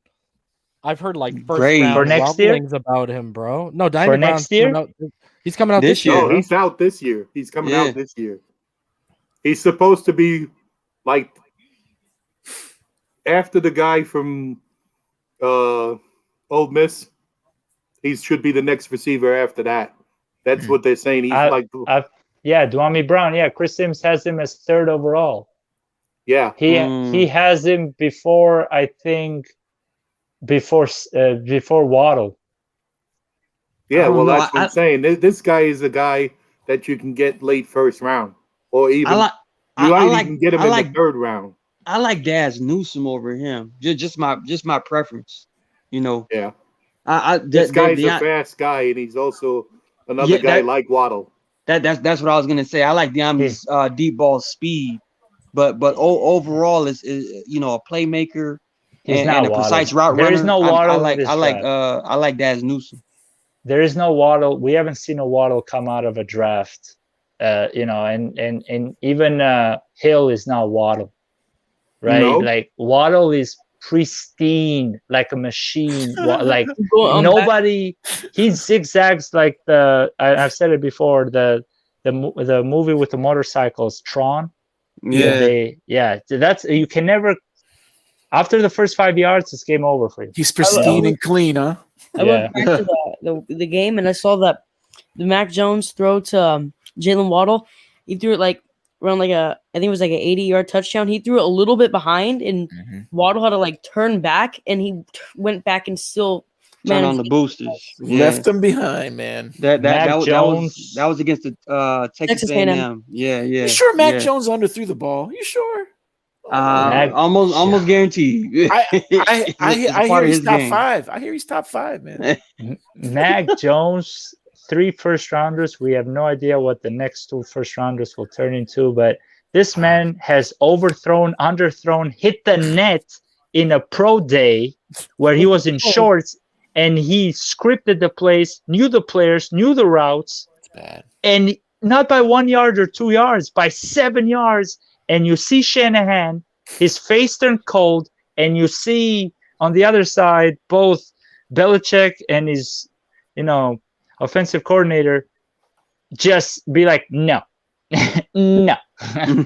Like, that's the tape that's going to play for decades. Decades. Yeah. That's it. I've seen all this Mac Jones of the Broncos. Would he really be an upgrade from Drew Lock? No. That's what I was saying. Dude, will it be an upgrade over Jimmy G? I think not. Like, what's going on here? Mac Jones is not even an upgrade in New England, and Cam Newton's on his last leg. Like this, this goes back with Shanahan. The man just has nervous breakdowns. Just look at his past history when it comes to like with Atlanta. He couldn't run the ball when he needed to, just ran it for 3 downs straight. He had a nervous breakdown. He started throwing. They started getting sacks. They started throwing it backwards. Like, he has nerves. So I think he has because of the injuries, he had a nervous breakdown. And he's like, we just need a quarterback who's never going to get injured. Oh, this guy just won a national title. Let's just get him. He has that's a nervous breakdown. They're trying to help him. His entire team is trying to help him. And he's like, I know best. John Elway in this draft. If you look at Shanahan's track record, man, he was up 28-3 against New England. He was up, I believe, 20-10 against the Chiefs. And it's like, these are both Super Bowl games, right? Mm-hmm. There's something in the back of his mind where he sees nervous his breakdown. demise. He's losing he's a genius, but this is what's the problem with geniuses. They don't know when to stop. They don't know how they're hurting themselves. This is a huge mistake. I had it as a joke that Mac Jones is going to go top 10. Right, I knew he was going to go in the first round, right? Then all of a sudden, the euphoria of Mac Jones, man. But all these scouts, they didn't even know how to register this guy because everybody had him like in the 30s as far as they were rating. And now all of a sudden, it's going to the Dolphins to do if they had 4 wide receivers at the 5th pick. I mean, at the 6th pick. If let's just say, for instance, San Francisco picks Jones. Yeah, but here's the thing: if you go Sewell, hold on, wait a second. Let me finish what I'm going to say. Fields goes on in 4. Whoever trades him or Atlanta picks him. Okay, then you got Sewell going in 5. So now you got all the receivers to pick from. Yeah. What are you going to do there? You going to pick or you going to drop back? No, you get Sewell. You could be doing the same thing that you just did at 3. You could drop back 2 spaces or go back to 9, and you still could get Waddle. But wait, you get Sewell. You get Sewell, okay? And no, you don't get Sewell because the Bengals took Sewell. Oh, the Bengals took Sewell. Okay, yeah. And now you have the choice of all the wide receivers. Yeah. Because the first 4 picks were quarterbacks. Yeah. And now you got all 4 wide receivers plus the tight end. Pitts, yeah. You just take Pitts. Do you trade back at that point? No, I'll take Pitts. I'll take Pitts right there. And I'll trade up for Tevin Jenkins because the main thing is getting Sewell at 6. If you're saying Sewell is gone by 5 and we have all the receivers still available, including Pitts, I'll take Pitts and I'll trade back up into the top 15 to get Tevin Jenkins because Tevin Jenkins is not only the next best tackle available, in my opinion, but he's also, in my opinion, nastier. He's a nastier and he's an enforcer. That's why I'd rather have him. Yeah. I like that combo. And then I would like to take the the receiver from North Carolina later on. Maybe. Deami Brown. Either him or the guy from MS. Who's the other receiver that's coming out from? He played opposite of no, not Ole Miss. I'm drawing a blank now. Huh? Eskridge? No, he's gonna say he played opposite of someone. So he's played opposite of the number one receiver. You're talking about Terrace Marshall Jr. and Terrace Marshall Jr. Right? I wouldn't mind having him either. Yeah, I think he's gonna go in the first. Yeah, Terrace Marshall's a first round pick. Bro, that guy's like in the late first. 6'2", there is like a possibility 220, and he ran like a 4.3, bro. Isn't he like a Brandon Marshall? No, he reminds me of DK Metcalf, but a better route runner. Way better route runner. Yeah. I mean, I think he's going to go to Baltimore because Baltimore wants him. Yeah, that's how that'll be a good fit. That's what I also think. Baltimore could get Julio Jones, an offensive tackle, and Brandon Marshall. This got to replace Judon and get that tackle, and then they have a good, really solid. There was talk about it's so stupid. NFL Network. They're talking about let's trade their quarterback. I forgot his name. Let's trade the quarterback from Baltimore, and let's get Jamar Jackson, and then let's get move up the draft picks with our number one picks, both of them, and we can move up and get Justin Fields. Like what? Yeah, people are all stuck. They've been waiting for the draft so long. Everybody's been drafted like 30 times already. So it's like, can we just do it? just get it done already. Oh my Lord! How many mocks have been done? There's a good amount of media people that don't like Tua. Yeah. Let it be. Let it be, man. Let it be. Let it be. Damn. Let it be. Because as we know, as we've studied, we've seen Tua's working. Tua's gonna have one of those years to where there's so many people that already dug a hole for themselves that, I mean, there's no way you can renege. And if you attempt to, we already have snipers waiting for you to just put one in your head. You're gonna have to protect them. That means you're gonna have to take the center before the running back. Oh yeah, do it. I think Matt Skura is an upgrade from Ted Karras. I'll just throw that out there. By 1%, by 1%, 2%, and Hunt and Keely next to him. If you do it that way, then you're gonna have to take a tackle center somewhere else later on, or somebody that's gonna be able to back up that center. I'm saying Reason already put it out there. If we can grab a Quinn Miners at 50, or even if the guy keeps falling, a Josh Myers as a guy that can sit up under Matt Skura until it's time to play him. Look, the center position can be addressed a little bit later. We don't have to draft. The problem I see is we don't have enough picks. We need another pick. Exactly. Next year's picks are right there for you guys. Yeah. What do you want? I'm getting at is you need another pick because we still need a linebacker to cover the tight ends. Nah, I think linebacker we can worry about another time. I think with but you have to pick up a linebacker in this draft. Is what I'm saying. Chesserat, that's my number one linebacker. You can get him in the 5th round now. Apparently, he's dropping. Nah, don't follow no mock draft that have Chesserat falling in the 5th, bro. He'll be a 3rd rounder, but he'll at the very least be at the top of the 3rd. But I think he's going late 2nd. Damn. I wouldn't mind giving up next year's first for a late round first pick. I'm gonna watch all the way done in the past. I'm gonna watch all the way to the 260th pick. What's happening? The 262nd. I'm like, is everyone like go through all the mocks? I'm like, aha, PFF, you suck. All your boys are undrafted. Man, Lord. But we got time, man. It's almost there. It's almost there. 17 minutes until draft day. Unbelievable. 17 minutes. All right, guys, I'm gonna wrap it up. Let's go for 2 final thoughts here. Let's start with you, Martin. Yeah, final thoughts. Less than 24 hours away.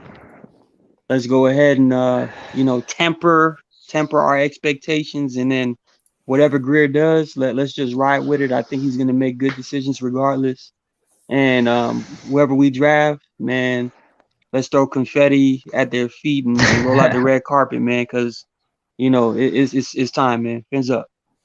Rhino, let's get your final thoughts. It's here, guys. 18, 17 hours, whatever it is. We'll get our answers tomorrow. I'm excited. Fins up. And Sewell. Hope it's Sewell. Fingers crossed. Yep. Let's get your final thoughts, Logan. Tomorrow's finally day. I'm so excited. Yeah, like I've been saying, Sewell at 6. Trade up. I'm down for either Waddle or Pitts. And yeah, we'll know the pick tomorrow, and I'm excited. Fins up. Pyro, let's get your final thoughts. Well, it's the day is draft Eve. Gotta get ready, man. The day is almost here, man. Just temper your expectations and go Fins, man. Fins up. Mm-hmm. RD, let's get your final thoughts, buddy. All I want is whatever they do, make sure that it makes Tua throw 45 touchdowns next year. All right. Yikes. So what is 17 games, right? Yeah. So you talking about MVP right there, bro.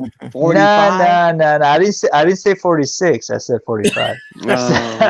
So I'm keeping it. I'm keeping it. Average. So yeah, man. Fins up. Let's go, baby. Okay. Can't wait. Mm-hmm.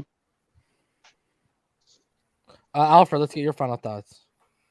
Well, I'd like to see 3 players picked in the first round, with one trading using next year's first round pick, but not giving up much more than that at a late pick if we can do it, like at a Tampa Bay's pick if they're willing, or some other player, another team late round, and then keep our other 3 picks, so we'll have 5 picks within the top 3 rounds. Because I think that's what we're going to need in order to get everybody that we need to have. Hey, guys, on a side note, can WikiLeaks give us a little bit of a preview of all the draft boards that people have on the war rooms right now? Don't exist. No, I'm getting out of here, bro. All right, guys, I will be back here tomorrow night at 7:30 with my cast of characters, and I will see everyone tomorrow night for night 1 of the NFL draft. Night 2, me, Dante Collinelli, Martin, and Sorty will be up here, so come check in on us on night 2. And then night 3, I'm going to have me and some of the mods up here going off. So, all right, guys, draft coverage, you already know what time it is. It's Fins up all day every day.